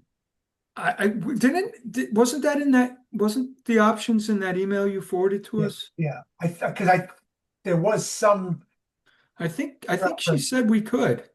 Yeah. My memory's Yeah, not so let me pull it up.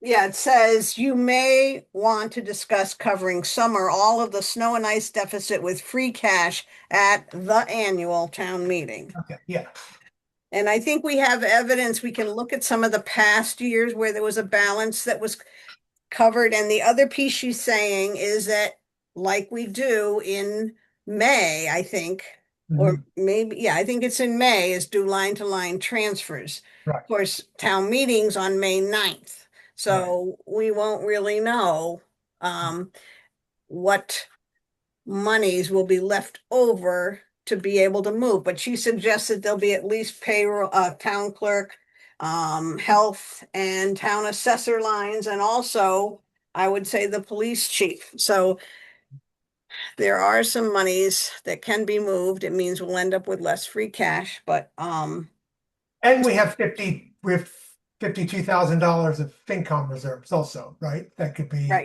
right. Well, we might have to cover the deductible on the oil tank for Yes. 10. The oil tank. Yeah. Yes.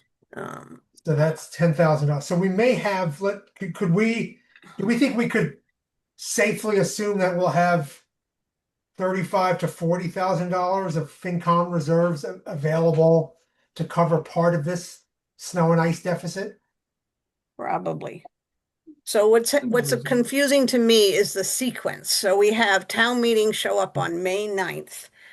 Would we go ahead and have a warrant article that says take that, cover that deficit out of cash reserves?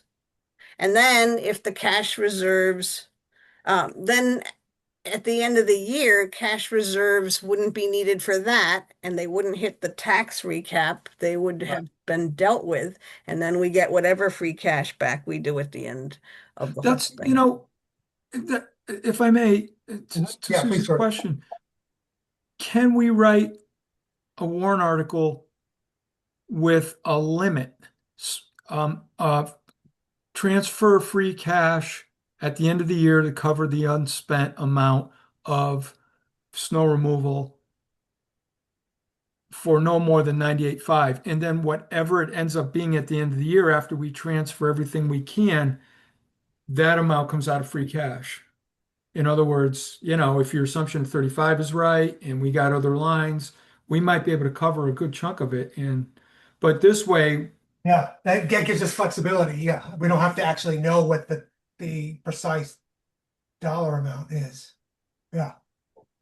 Well, I think we could do that, or we could even do, George, just to slightly modify that. We could assume that at a minimum, we're going to be applying $35,000 worth of FinCom reserves to that deficit. So we could say 98.5 minus, we could say up to $63,500. Sure. Right? Which is, yeah, between that and the line item transfers, I think we're safe. Susie? No, that's it. Sorry. Oh, yeah. April, did you have something? No, actually, I just was thinking this could be left on for the fall town meeting as well. So we would have more of a sense of, you know, the reserve. Won't the recap have occurred by then though? If It we do it in might. September, we'll be okay, but we We would will- have to do Yep. it sooner. We want to time it before the tax recap. That's right. Yes, That's just like right. we did last year. That's right. Well, our new bylaw says that we have to have it in October, but that doesn't mean we couldn't do like the first, week of October to leave time for the recap. Well, and we make sure we coordinate with the assessor's office not to set the tax cap. I mean, we don't we have deadlines with the state, but as long as the assessors know what's going on, I think they'll be fine. So Haley, can you think of any reason why it would be imperative for us to do this now at annual town meeting versus special town meeting?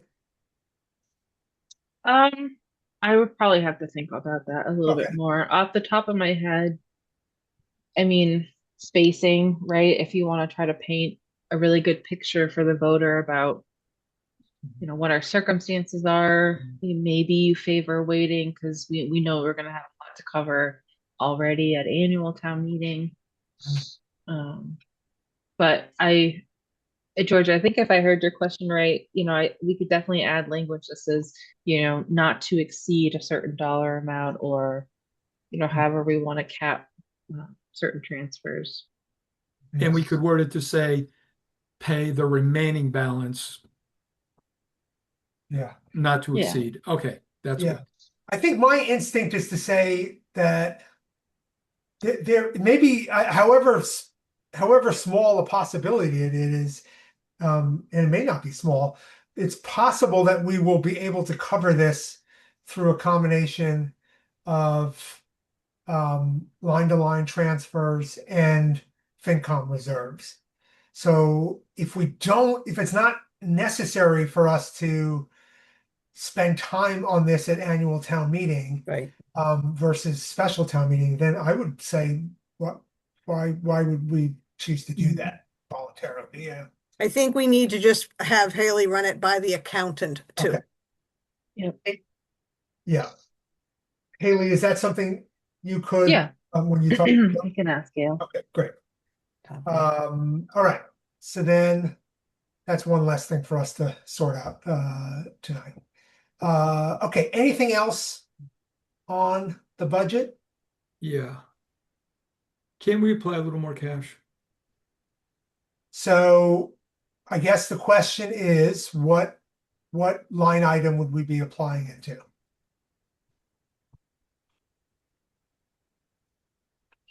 Well, I saw that the school is making a big estimate on the amount of circuit breaker they're going to get next year. And so their increase next year, based on what I read in the email today, may not be that great of an increase. And so I'm thinking maybe we can apply a little to the school this year, knowing that next year we won't have a large increase there and we're not really hurting ourselves. How much are we applying now to the, I'm going to look. So we're 1/3. applying 114,000 to the temp costs. And they're saying they think they'll get 130 next year and 130 And spend 227. right. Well, they're already spending 227 this year. And they think they're going to spend 227 next year, but they're getting that 130. So maybe we can go up 17,000 there Yeah, that's true. if we want to stick to 50%. Honestly, that tax impact, I just think it's going to be close to $600 when all said and done. And I just want to, we do need to remind everybody that the library building, we all knew it was coming and it's going to affect us this year. I don't have the number on the top of my head, but that's probably close to $150 on the tax rate. So, I mean, we can certainly remind people of that. And maybe a 550 increase is really a 400 increase on regular operating budget, and there's this one time for 150. I'm nervous about this number. Last year, people were shell shocked, and I think they're going to be shell shocked this year.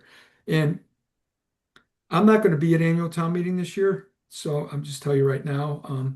But what kind of a message are we going to send at that meeting? How are we going to frame this for everyone? Yeah. Well, and our framing's going to begin with our report, and I think we will need a narrative too in our report. We're not just going to lay it out only in the format. I've said it in the past. I think when we do that in your report, a paragraph at the beginning is really important. Yeah. And in fact, the work that you and Laura have been doing, I'm sure there's a lot there that we could start with. Yeah. And just one last thing, and then I'll stop talking. I will start the annual report this week. AJ, as soon as you get this set, if you could send it to me, I'll start putting it together so maybe we can review it in the next week or two. Okay. Yeah, sure. That'd be great. All right. So I think I heard a proposal there to increase this amount to $120,000. Is that what I heard, George? Yeah. To 130. Oh, 130. Yeah, that's right. 130,000. Anybody have a strong feeling about that one way or the other? And the only thing I would add, AJ, is after we do these things, maybe we should jump over the capital. That's actually just, you read my mind. That's what I'm Okay, doing. yeah, good. Yeah. Let's do it 130. I go for 130. 27. All right. 17,000.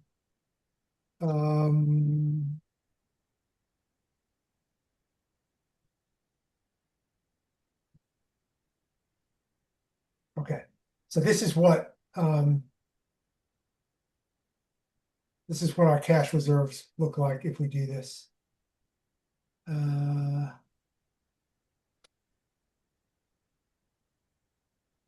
guys see this okay? Yes. So I've added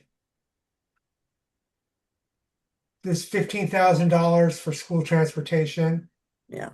and change this to 130,000. So our free cash at assuming everything here passes is $710,825, which is 8.4% of the operating budget. And obviously this assumes no funds get returned to AJ, just before you go forward, Yeah. you added row 28. Could you just click on the 333 and make sure it's picking up that new row you added in? Sometimes they Yeah. don't get picked up. We just got to be careful. Yeah, yeah, it includes, it's You 22. did that already. All right, good. Yeah, I row just, 22 that's to 28, yeah, perfect, because sometimes that's a trap that we fall Yeah. into. yeah. Um, 700,000 is pretty good, and if we get, 100 to 200,000 in free cash, we've gotten more in past years. We'll be all right. Could we make a subtotal line so that the operating expenses are subtotaled and then the whole cash used? Yes. Because I think it's a little bit scary to see it all in one place when really and we're trying to pay attention to Oh, I see what you're saying, yeah. changing out ease our operating spending back into the operating budget. So we got to kind of know what number we're working on there. Right. Subtotal Operating, cash for operating. cash reserves for operating. All right. And then I'm gonna have to make sure that stays at 28, yeah. Oh, yeah. You can see that math now. Yeah. Oh, boy. Well, this is an extraordinary, you heard John Trickey say, if things continue the way they are, we're going to need a partner. And I think if things continue the way they are in funding education in the state of Massachusetts for the next 2 to 3 years, we're going to have to do whatever we can. It's just all the old rules are getting thrown out. So I'm not afraid to. Of course, we're always conservative about how we use cash, but I think we have to think differently right now. We just got to use crutches to get through to the new financing world, whatever that it has to be.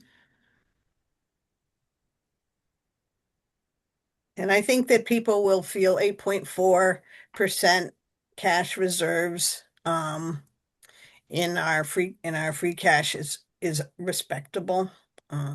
But we also have got to go on to the dam now. Yeah.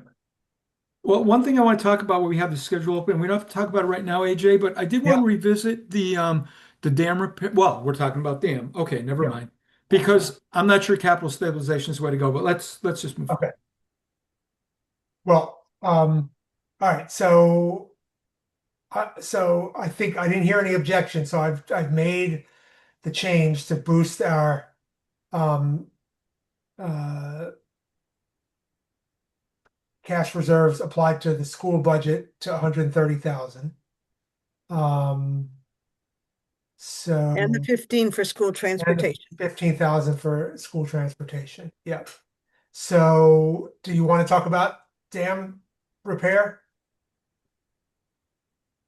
So there's a warrant article that I drafted that would apply 83,845 of capital stabilization funds to pay that cost. George, do you want to share your Well, thoughts yeah, what I wanted to say was I think we should use stabilization, not capital stabilization, for 2 reasons. Capital stabilization is really for capital items, and yeah, the dam is a capital item, but it's really repair more than a capital item. And also, it's going to require a 2/3 vote. And if this is an emergency and it's something we really have to do, I think we need to lower the bar to get it to pass. So if we went to stabilization, we could get all we need is a majority vote. And also, stabilization is for stabilizing the budget. It's not necessarily for any specific type of item like a capital stabilization is. So for those 2 reasons, I think we should go to stabilization. I do understand that the stabilization account has a smaller balance, and so we're digging deeper into that. But I'm concerned about the 2/3 vote. I mean, I can't imagine that, the audience, the crowd, when the residents hear what's going on, they wouldn't approve it. But what happens if they don't? Yeah. Understood. Yeah. I don't have a strong feeling about that either way. Does anybody else have a concern about me moving this over to stabilization as the source for that funding? That sounds right. Yeah. Okay. All right, Susie. And I had looked over the budget and suggested that there are funds on page 10 and 12 of the expense report that I want to know for sure not available to go towards this project. And the other piece is, right now, the state prides itself in getting money to towns for bridges, culverts, roads, and I believe dams are in there. So what I'm hoping is that the future for this dam is that there is state funding and that all sort of lots of effort is put into getting those amounts, getting some grants. Hmm. So you had a specific set of lines that you thought, or at least you were curious about, could they potentially be applied? Yeah, so they're on page 10 and 12. Let me get to them. Yeah, where's page 10? This is from the latest expense report? Yeah, yep. And I sent this note to Haley because I don't know all what these words are about, but they need to maybe looked into. I There think those is, funds were, I think those funds were initially set up for the project that was going to happen before we discovered the sinkhole. and then I know part of the discussion was that some of those funds could go towards the repairs. So where am I? Page, it must be page, what is this, 12? Page 12. There was 35,000 for the dam consultant permitting. And there was there's a balance of 5,000 in the Wyola Dam project. And there is one other, was there one other? Maybe I saw it on the other page. Yeah, there's Lake Wyola drawdown permitting. There was 8,000 something allocated, and there's 5,000 251 left. There's dam consultant for permitting. That was a $35,000 allocation, and all of that is still on the book, unspent. And then the Wyola Dam project still has 5,600 left on the book. So all of that is relevant, but maybe there's a reason they can't be used. But I feel like we have to sort of check into everything that's out there. So I wonder if what we could do is we could if we could use the not to Yeah, exceed. exceed language. So to see if the town will vote to transfer from stabilization an amount Yeah. not to exceed $83,845 for dam repairs. Mhm. Taken in. And then that's just going to require a majority vote. Okay. Okay. So where would folks like me to start? I just pulled up Susie's email and that expense report. So I guess I don't think this has to be resolved tonight, but if there's I think the question is, could there be some research done to determine if any of those unspent balances could be applied to the current dam Mhm. repair expense that we have for FY26? So I'll check with Gail, but the amount that's in there, that 49,000 and change, that the ending balance, that corresponds to what we were awarded in the initial grant, plus the matching contributions that the town and the Lake Wyola Association did. So we got that first grant. That was originally supposed to be for the studying of the dam and some repair work. But because we had the emergency, all of those monies had to be repurposed into permitting, and only permitting and design work done by GZA. So that's been accomplished. We're getting bills from them now. we're moving into the actual construction phase of the project. And that is where we'll incur the 83,000 and change. I can certainly say I'm working with GZA to apply for funding. If we were awarded that funding, that could take some of the burden off of taxpayers when we get to town meeting, but it's a grant, so there's no guarantees. But that's an option that we're heavily looking at. We're already working on the application. Right now, it's due this Friday or this coming Friday. We're going to keep looking at grant opportunities. It'll be a little bit easier to time those and time that with the CPA funds, because once we're done with these emergency repairs, we'll be able to better work with the state on additional engineering tests and additional, environmental permitting that will need to happen. But at least then we should be able to plan for it and start tracking that. But we are on the hook for the 83,000. We cannot use CPA because it's happened in this year. The select board back in December declared a state of emergency. So the deficit spent on the project once the construction starts happening, which we anticipate will be end of March, early April. So should be starting fairly soon now. I can always check in with the construction company. And what else is it going to say? But yeah, I mean, that's where we're at. Those Okay. funds look like the ones that, we already have pretty earmarked for GZA.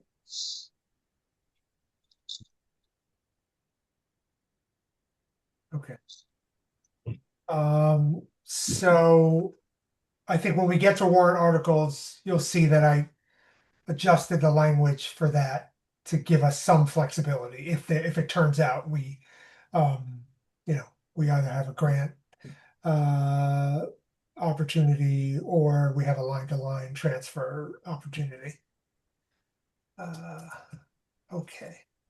So maybe this would be a good time to open up the warrant articles. Yep. Just making a quick change to the budget one to match the work that we just did tonight. So bear with me for a sec.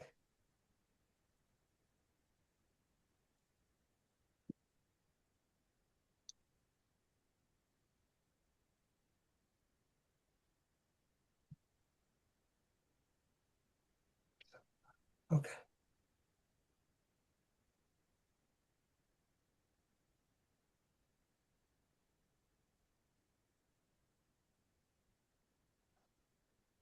What is that?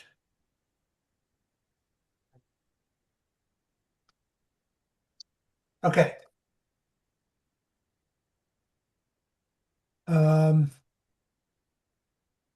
Okay, so first one, obviously these are going to get renumbered when they get added to the full draft that Brennan's going to be working on. But first article here is the regional school budget, and I just pulled this straight. Actually, the regional school committee's meeting tonight to vote the budget, to approve the budget. So this is the exact language that they have in their vote. So this is the total budget for the regional school, and these are the assessment amounts. Now, one thing this is going to take some explanation at town meeting. Their language is referencing the assessment amounts prior to their applying E&D funds. This is like absurdly complicated, but so you'll recall that the way the region put the budget together this year is they did the budget and then they have adjustments they make to that budget at the bottom of the budget document that apply those excess E&D amounts that they were carrying in FY26 and are obligated to pay back to the member towns. So this is how they're doing it, but for the purpose of the warrant article and the official budget, it seems important to them that they actually calculate the base amounts as the numbers, the assessment amounts prior to them. But I don't think, E&D. I don't think those are the base amounts. I think those are after the E&D because that's what Yeah. we have in our budget. Is Right. that right? Yes. Yes. It's possible, AJ, that the 38,845, 229 is before the E&D. Oh, that's what it is. Okay. Yeah. I don't know. I'm speculating. Right. That, Because that this is the number. okay. I'm glad. I'm really glad you. Okay, that makes sense to you. Okay, good. Yes. So that's what they've done. The total budget is pre E&D funds applied. And so, okay, so this does match the number. Great. So the point is to everybody in town that if you add up the 4 assessments, Yeah. you're not Which going to they get won't. 38,845. Yeah. And they're not going to do that. So we're all set. Yeah, we are. Okay. And in fact, even then they wouldn't because Even the if you did 38,845. There are other revenue sources Right, exactly. beyond the assessments. Yeah. That's right. Okay, good. All right. So when I saw that, because I noticed that they had added this language as follows for the base. And so in my mind, I just assumed that that was what they were trying to do there. But okay, got it. That is interesting language because by us all voting for that basically sets the base to these numbers, no? Yeah, right. I mean, it's fine. Yeah. All right. They gave So- us the wording. All right. So just for the new members, what we're gonna have to do is just take a vote on whether we as a finance committee are recommending approval of each of these warrant articles. So I'm gonna make a motion to recommend approval of FinCom Article 1 as written here. Second. All right. Any questions or any discussion about this? Okay. Over George, that side. Cashew, aye. Mosier, aye. Moss eye. So do I. Stein eye. Oh, I don't think we have Jim, right? He had to Jim jump. left. Yeah. He left at 7:30. Yeah. So basically, when we say we're voting to recommend this, we're voting to recommend to the voters to approve it. Correct. Yeah. Okay. Mhm. Mhm. All right. So then Article 2 here is our budget article. I would love it if maybe George, you could just check my math here.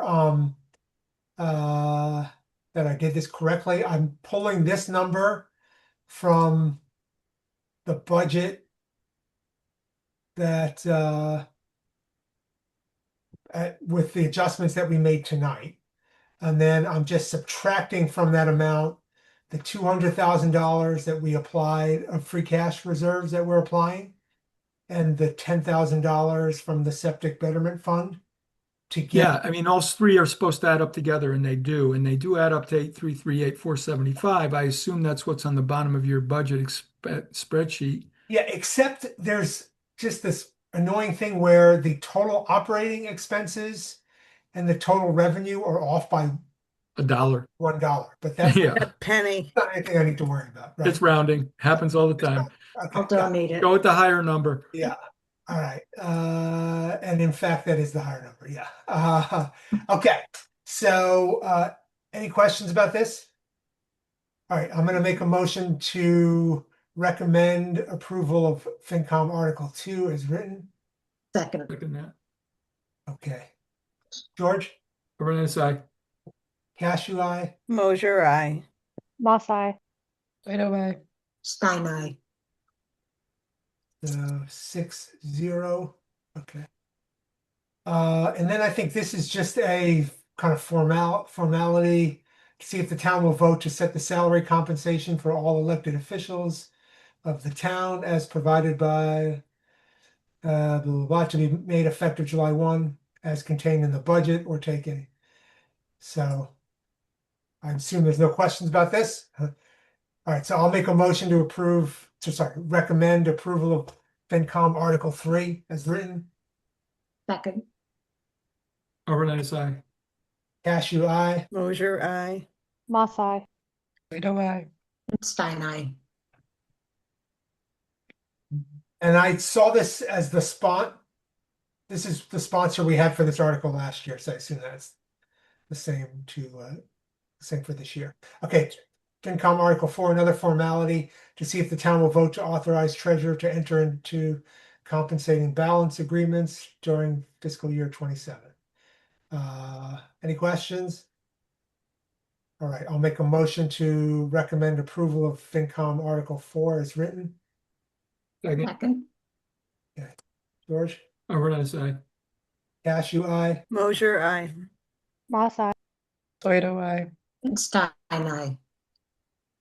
That's next up is FinCom Article 5 to see if the town will vote to allow the select board to apply for, accept and expend state, federal, and other grants which do not require a town appropriation. I'm going to make a motion to approve, to recommend approval of Article 5. And second, Arnott, aye. Cashew, aye. Mosier, aye. Moss eye. Soito, I. and Stein, aye. All right. FinCom Article 6 to see if the town will approve the appointment pursuant to MGL Chapter 268A, Section 21A of Catherine Hilton as a Board of Health Administrative Consultant while also serving as an elected official on the Board of Health. Is that, do we vote on that one? It's not Yeah. financial. We have Yeah. for years. I don't know why we do, but we do. The Yeah. FinCom has to? Okay. Yeah. So I'm going to recommend approval of Article 6 as written. Second, George? Arnott, aye. Cashew, aye. Mosier, aye. I'm not Moss looking at the screen. Cat Hilton too. What's the position again? As a Board of Health Administrative Consultant while Okay. also serving as an elected official. Okay. Board of Health Admin Consultant. Okay, thank you. I think we were up to 7. Laura's next. Oh, Laura. Soito, I. Stein, aye. all right, to see if the town will approve the appointment pursuant to MGL Chapter 268A, Section 21A of Walter Tibbetts as a cemetery groundskeeper while also serving as an elected official on the cemetery commission. I'm assuming he still has these roles, but somebody will correct me if I'm wrong. I think so. All right, I'm going to recommend approval of Article 7 as written. Second, Arnott, aye. Cashew, aye. Mosier, aye. Moss eye. Soito, I. Stein, aye. All right, so then we have this article that has these spending limits for the various revolving funds. Yeah. I don't actually know where these come from. So these were the amounts that were listed in last year's article. Is there any reason to think that any of these amounts have changed? No. No, Okay. All right, so I'm gonna recommend approval of Article 8 as written. second, Arnott, aye. George?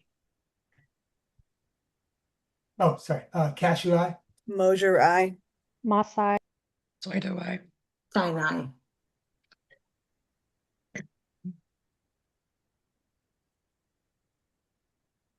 All right, and then, all right, then we get to our capital items. So to see if the town will vote to transfer the sum of $64,318 from free cash for a new tractor for the highway department. So do these need to be changed to an amount not to exceed? Is that how we? No, we don't usually do that. Yeah, We we just did have that an last. amount. Okay, yeah. All right. And if it comes in lower, yeah, that'll happen. They'll just spend what they need. Okay. So I'm gonna recommend, sorry, I'm gonna make a motion to recommend approval of Article 9. I'll second, All right. Arnott, aye. Cashew, aye. Mosier, aye. Moss eye. Soito, I. and Stein, aye. All right, Article 10, to see if the town will vote to transfer the sum of $10,630 for free cash for a new sprayer for the highway department. I'll make a motion to approve Article 10 as written. Second, Arnott, aye. What was that amount? 10,000? $10,630. You think I'd know? All right, thank you. Cashew, aye. Mosier, aye. Moss eye. Floyd, who I. Stein, aye. Article 11, to see if the town will vote to transfer from free cash $15,800 for an engineering assessment for the Shutesbury Elementary School parking lot renovation project, or take any other action. And you guys should tell me if I should change the wording of this. Looks good. All right, I'm going to make a motion to recommend approval of Article 11. Second, Renae's aye. Cashew, aye. Mosier, aye. Moss eye. Floyd, who I. Stein, aye. See if the town will vote to transfer the sum of $6,000 from free cash for 2 new snow blowers for the Shutesbury Elementary School. I'll make a motion to recommend approval of Article 12. Second, Renae's aye. Cashew, aye. Mosier, aye. Moss eye. Floyd, who I. Stein, aye. That was 2 snow blowers, $600. 6,000. 6,000. Oh yeah, right, of course. Such a deal. To see if the town will vote to transfer the sum of $15,000 from free cash for necessary, okay, so this is, you may want to revise the wording here. For necessary mechanical repairs to the partitioning system in How the. about need? Sorry? How about needed mechanical Okay, repairs? for needed mechanical repairs to the partitioning system in the multi-purpose room / cafeteria at Shutesbury Elementary School. For the what again? Partitioning, sorry, for needed mechanical repairs to the partitioning system in the multi-purpose room / cafeteria at Shutesbury Elementary School. Thank you. I think that the discussion that Frank gave us, or I can't remember whether I heard it at the school or heard it at the FinCom. Uh-huh. They were talking about a push wall. So I don't know if that will include Or the material curtain. of the wall. It might be a s- push curtain, and if it's a push curtain, they won't need the mechanicals, and it'll be a heck of a lot cheaper. Yeah, and will they replace the curtain because the way you push it includes the curtain? So I don't I'm just know. thinking it says mechanical repairs. Right. I'm thinking we might need to make it a little bit more. What if it's just Repairs. repairs Yep. or needed repairs? Right, Yeah. but Susie's point, it might also be a replacement of the curtain. Right. And I suppose, does repairs cover that? Maybe we should say repairs / replace. Yeah. Repair, yeah, Because we don't know what it's going to be yet. yeah, that gives us flexibility. And is there a better word than partitioning system? What did you call it? Push wall? Is it- Maybe just call it partition. Okay. Yes, To the partition in the multi-purpose for needed Look repair. at all the slashes. I know. So can I just call it the multi-purpose room? Yeah. Okay. Everybody knows what it is, right? multi-purpose gym. They have like They were calling it cafetorium. Yeah, I that know is- it as the gym or the cafeteria. I wouldn't know what the multipurpose room was. Yeah. Yeah, I think that's a good point. Okay. Maybe we just say gym cafeteria. The gym. So I just saw Slash. another slash. We Cafeteria. like those. Can't slash the budget. We'll just slash the description. Right. Okay. I All think right, the so- other piece, though, in capital planning, we talked about like the screens in the, I mean, I think the curtains in the front, not just the partition piece. Like, I don't know how that got presented last week. Yeah, I think that piece seemed that they thought they could come in and they might have money left over for something, but I'm not sure how that would be worded in an article. Yeah, I mean, it also might be just, I mean, having one company come in and do both. I mean, kind of. Mhm. Got it. All right. So is this a good? Maybe we should take out the word partition then, because they might replace the curtain on the stage. That's what you're referring to, right, Laura? Yeah. So What if it's just needed repairs to the Uh, gym cafeteria room, and then we'll just obviously have an explanation. Except it's not, that might imply like floor, Walls, floors, yeah. yeah, needed partitioning / curtains.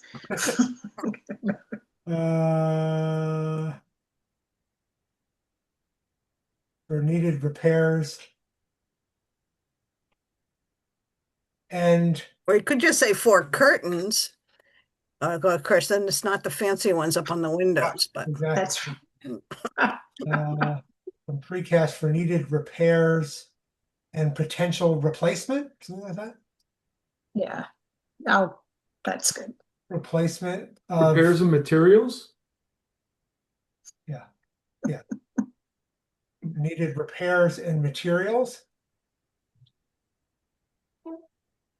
in the gym cafeteria room. Yeah. Is that fine? Okay. That's beautiful. All right. well, no, Uh, because it still doesn't distinguish from floors, right? Repairs, there's no For the mentioned. partitioning, right. Free For cash capital for- planning, I put replacement of the mechanism for the stage and center dividing curtains of the cafeterium. Okay, so for needed, so just sorry, can you say that one more time? Replacement of the mechanism for stage and center dividing curtains in the cafeterium Go way too fast. Just sorry, a little bit slower. Replacement of the mechanism.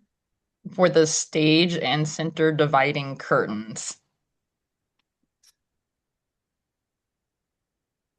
Yes. Okay, that's so much better. Okay, That does sound great. for all right, or replacement of the mechanism for the stage and center dividing curtains. Okay, is that good? Did we put elementary school in there anywhere?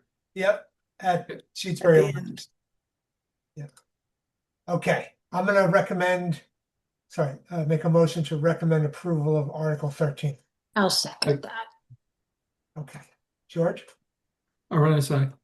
Cashew, aye. Mosier, aye. Moss eye. So do I. Stein, aye. Okay. Article 14, to see if the town will vote to transfer from free cash $5,700 for a new clicker system to be used by the town moderator at future annual town meetings or take any action. Is that good? I have a Alright. silly question. Yeah. Does that include the special town meetings?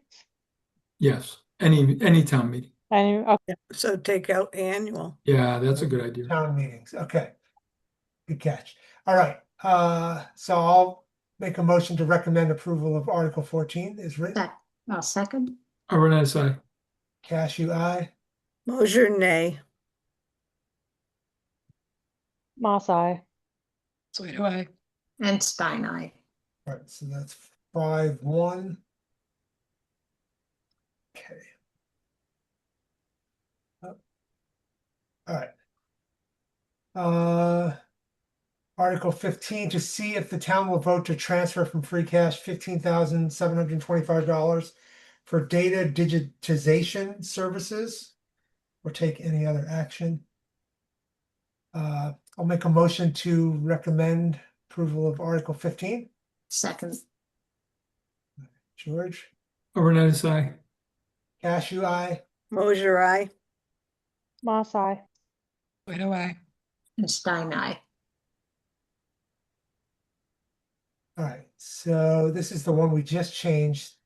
To see if the town will vote to transfer from stabilization an amount not to exceed $83,845 for dam repairs or take any other action. Okay, any, Is there any question about this being in this FY yeah, 27 I was wondering that too. warrant and not for FY 26? What if we said for dam repairs occurring in FY 26?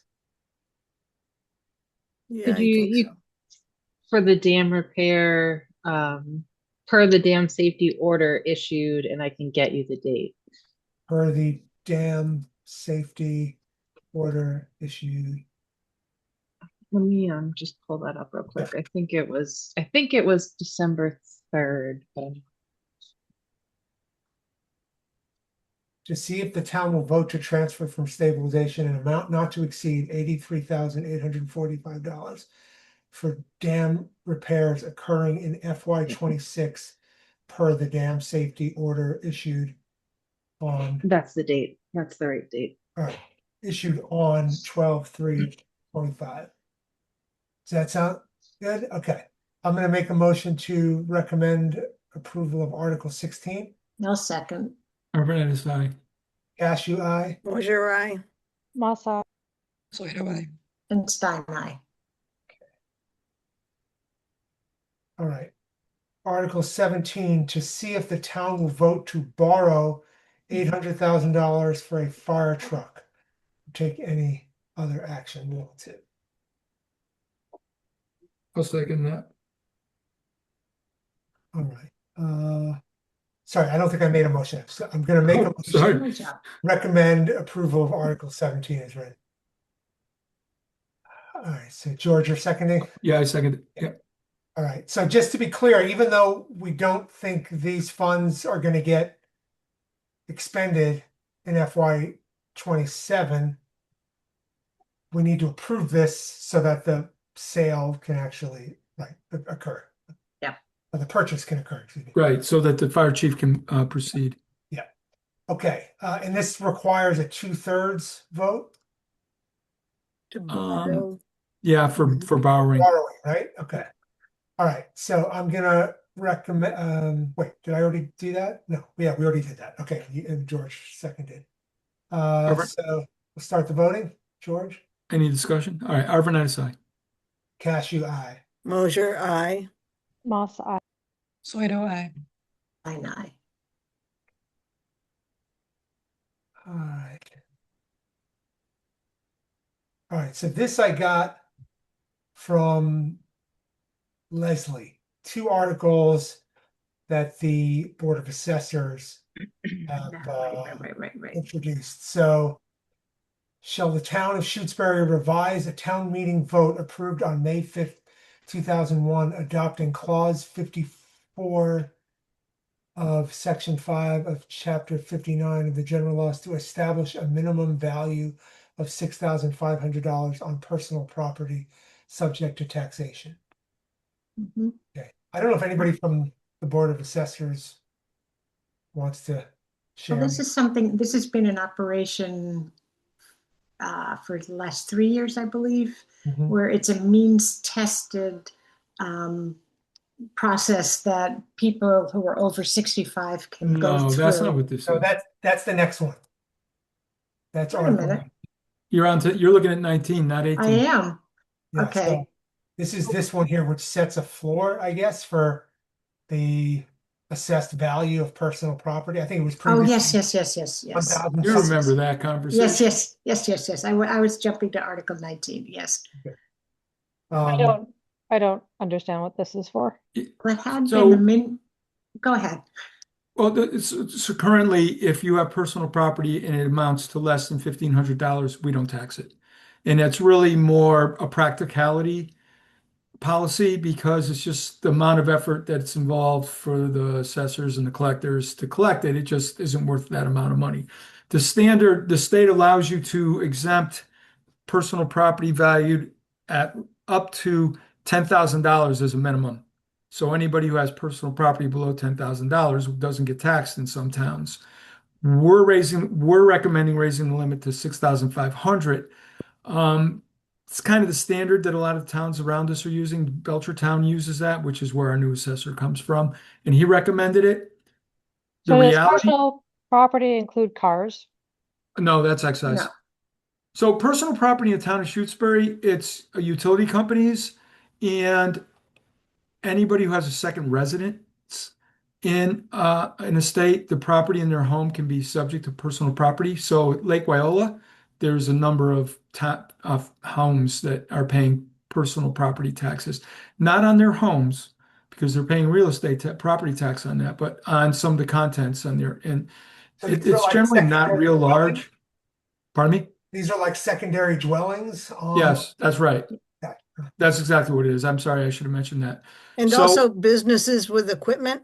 Some business and businesses too, yes. So Yeah. like a landscaper, if they have tractors, they can, if their tractor doesn't amount to $6,500, they don't have to pay a property tax on that. But if it Okay. exceeds it, it does. Right now it's 1,500. And And just so everyone knows, this is not lost revenue. What happens is it's less property tax, it's less personal property to be taxed. The tax rate will still get set to meet the tax levy. It's just shifting some of what those personal property taxpayers were paying to the residential property taxpayers. And we came up with it adds about $4 to the average single family tax bill. So from our point of view, there was between $300 to $500 worth of savings by doing this. At Mailing. least. Yeah, and just so Time. everybody knows, the assessor made the point that if we spend less time processing those, we're going to spend more time out on the road looking at properties, finding things that should be taxed, like new sheds, garages, and swimming pools. So in his mind, this pays for itself in the long run. Mhm. Would it be possible to kind of clarify that we're moving from 1,500 to the 6,500? Because I mean, it kind of sounds a little bit like the 6,500 is, Yeah, we're not It's establishing it, we're raising it. but like, I don't know. I mean, like just like to revise, like just kind of general, Well- like I don't know, just No, I think you're right. I think Yeah. the I town think meeting so. vote, I mean, I think this is gonna be presented at annual town meeting, and there will be, okay. I mean, somebody from the Board of Assessors is gonna need to give an explanation. So, Yes. But maybe it'll make the explanation shorter if it says up from 1,600 to, 50. then, Yeah. then people are done with it. okay. And or And change ultimately the they word get to keep that. establish.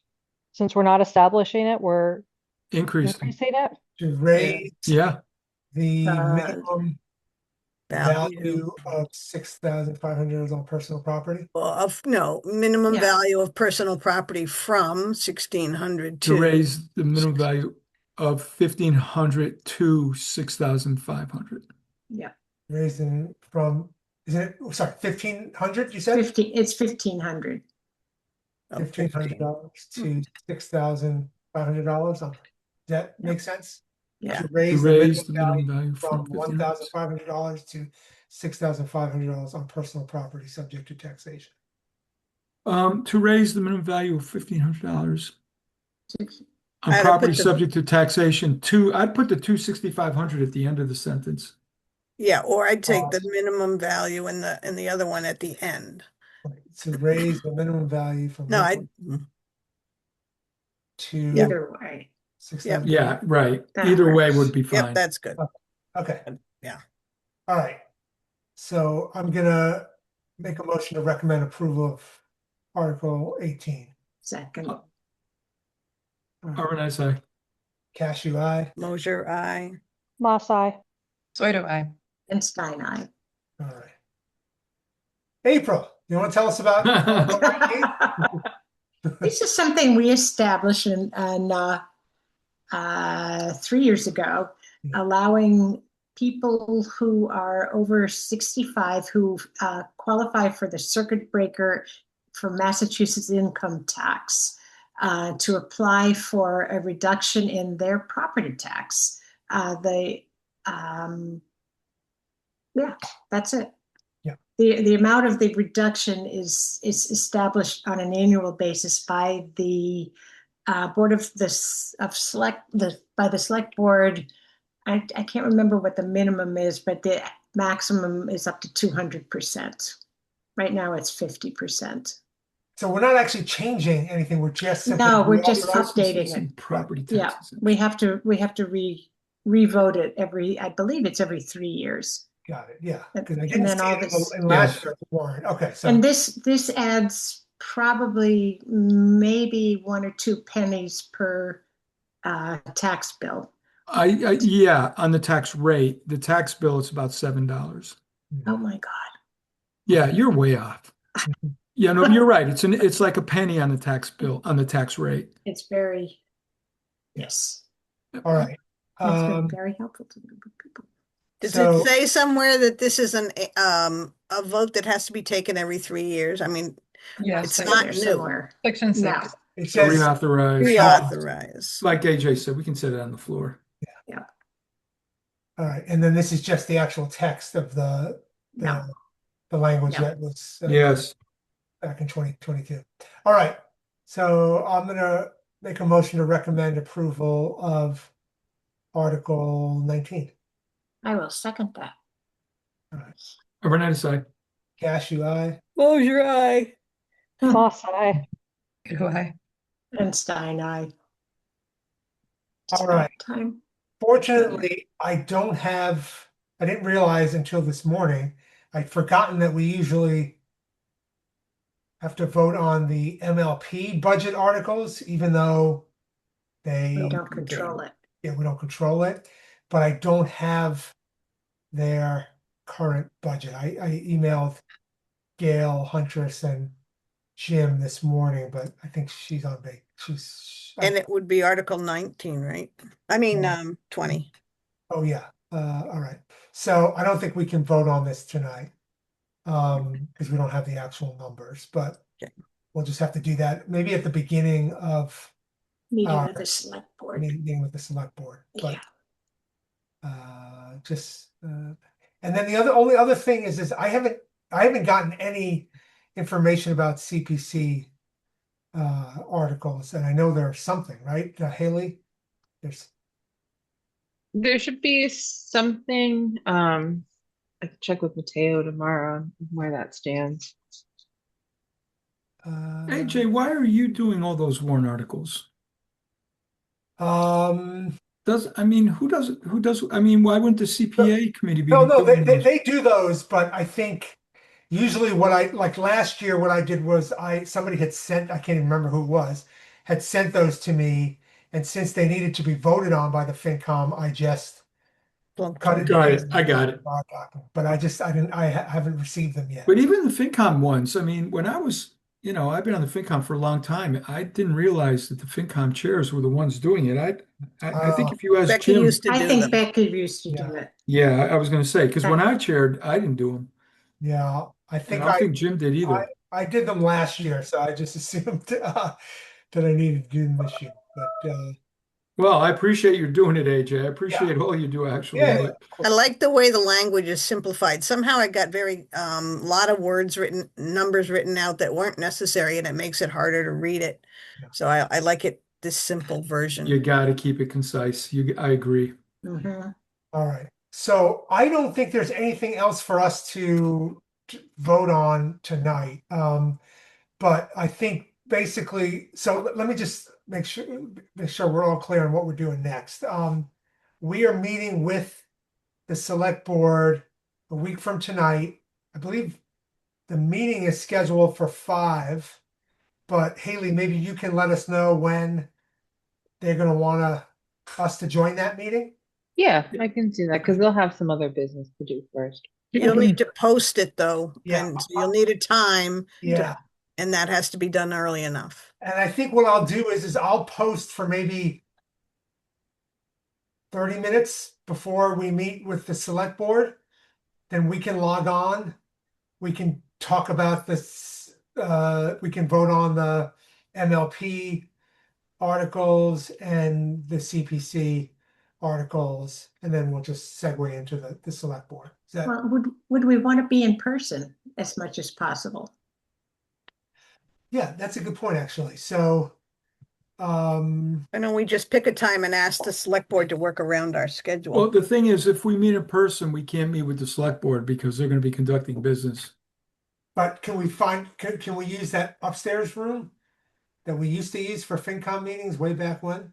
Yeah, the little one. The little Um, yeah. Does he have to reserve I it?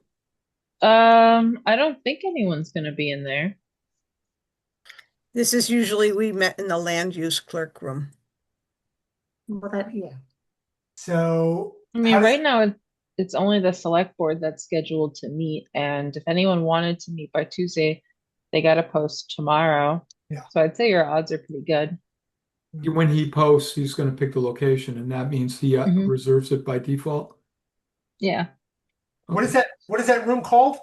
Just so I want to post. It's not really a name for it. No, Okay. You could just say land use clerk office. Used to call it the conference room. yeah, that was it. I'm gonna say Right, there's a conference room and there's the room, there's the council for aging room and there's the select board room. I think I would prefer to meet in person because it gets a little wonky when we're with the select board and they're in person and we're on screen. So We could actually meet in the senior lounge. We'd be right next door. oh yeah, we can do that. Yeah, we'll just have to keep the door closed. Yeah. We are They can loud. knock and let us Yes, in. that's true. All right. All right. So why don't we set a time that works for us and then we can have the select board slate us according to that. We'll just need, I think I'll plan on us needing 30 minutes before we meet with them. Do we want to say 5:30? Sure. That works. Okay. So Haley, would it be okay if we just ask the select board for us to join them at 6 o'clock? Yeah, I'm Okay. sure they'd be fine with that. Okay. All right. So I'm gonna post for 5:30. And the senior lounge will be the location. Okay. All right. Anything else for us to cover before we adjourn? Minutes? The Hmm. the other, I feel like we need to have a running list of stuff we're gonna deal with once we get through this warrant part, which is things that we're wanting to let the town know, things like the salary adjustment that process is coming up. Well, I was thinking of delivering that just as the personnel board as our report. Mhm.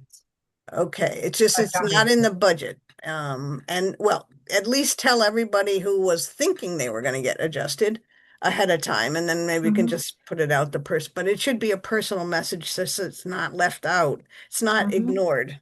So I think if I understand it correctly, what the personnel board is going to be saying is that we're um, revising the calculations, and those will be applied in FY 28. Is that the Yeah, well, you don't want to word it so that you're guaranteeing that you're Yeah. going to give an increase. I You're thought just we going were to be gonna do it in reevaluating the September, in the fall Oh, town maybe. meeting. Yeah, that's if right. it's needed. If it's needed. But okay. I So just don't want we're- to promise people something, that's all. Yeah. I No, see. the personnel board is going to meet with all of the town employees after town meeting. And then we're going to have a subcommittee from the board meet with each individual employee, just going over job description and actual hours that people are working. Because those numbers are variable. Yeah. You know, many people are working far beyond what they're being paid for. We want to get that straight. Yeah, in the assessor's office, you definitely need to look at. Oh, God, yes. Mhm. Yes. Okay. All right. All right. Anything else?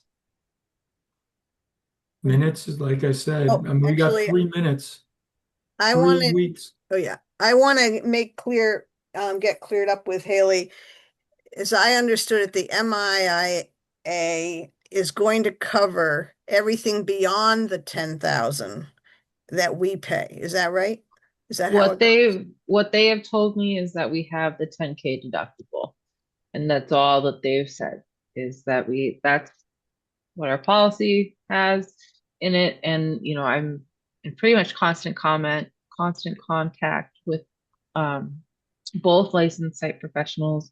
I'm speaking to them today. We've decided to do some proactive testing on neighboring wells that abut the school. So that's all the information that I can give.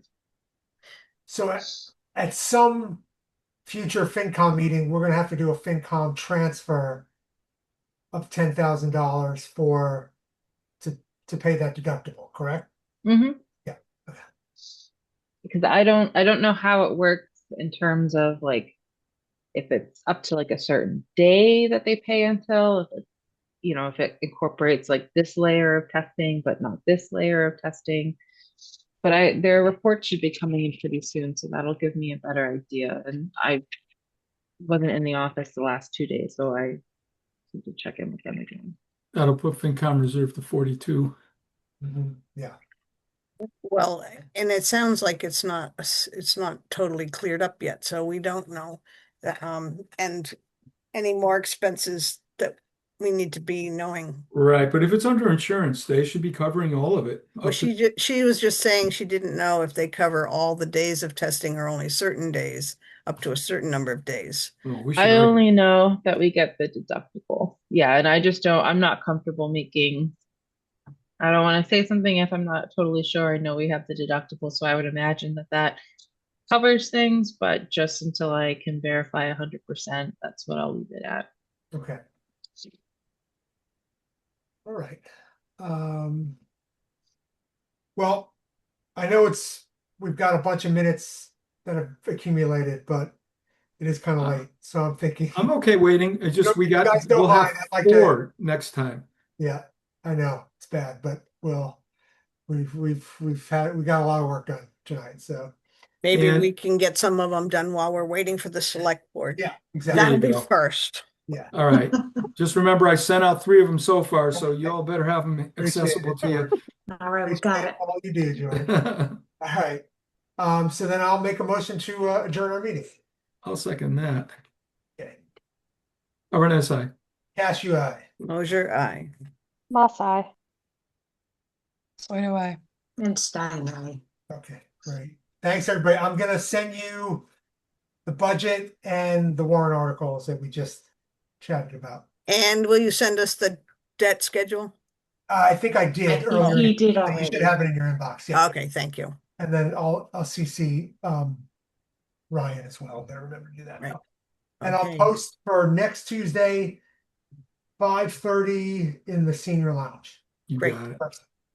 Okay. Thank you. All right. Good night, everybody. Bye. Good night. Thanks, Captain. Hi. All right. See ya. Yeah, good job, AJ. All right. Take care.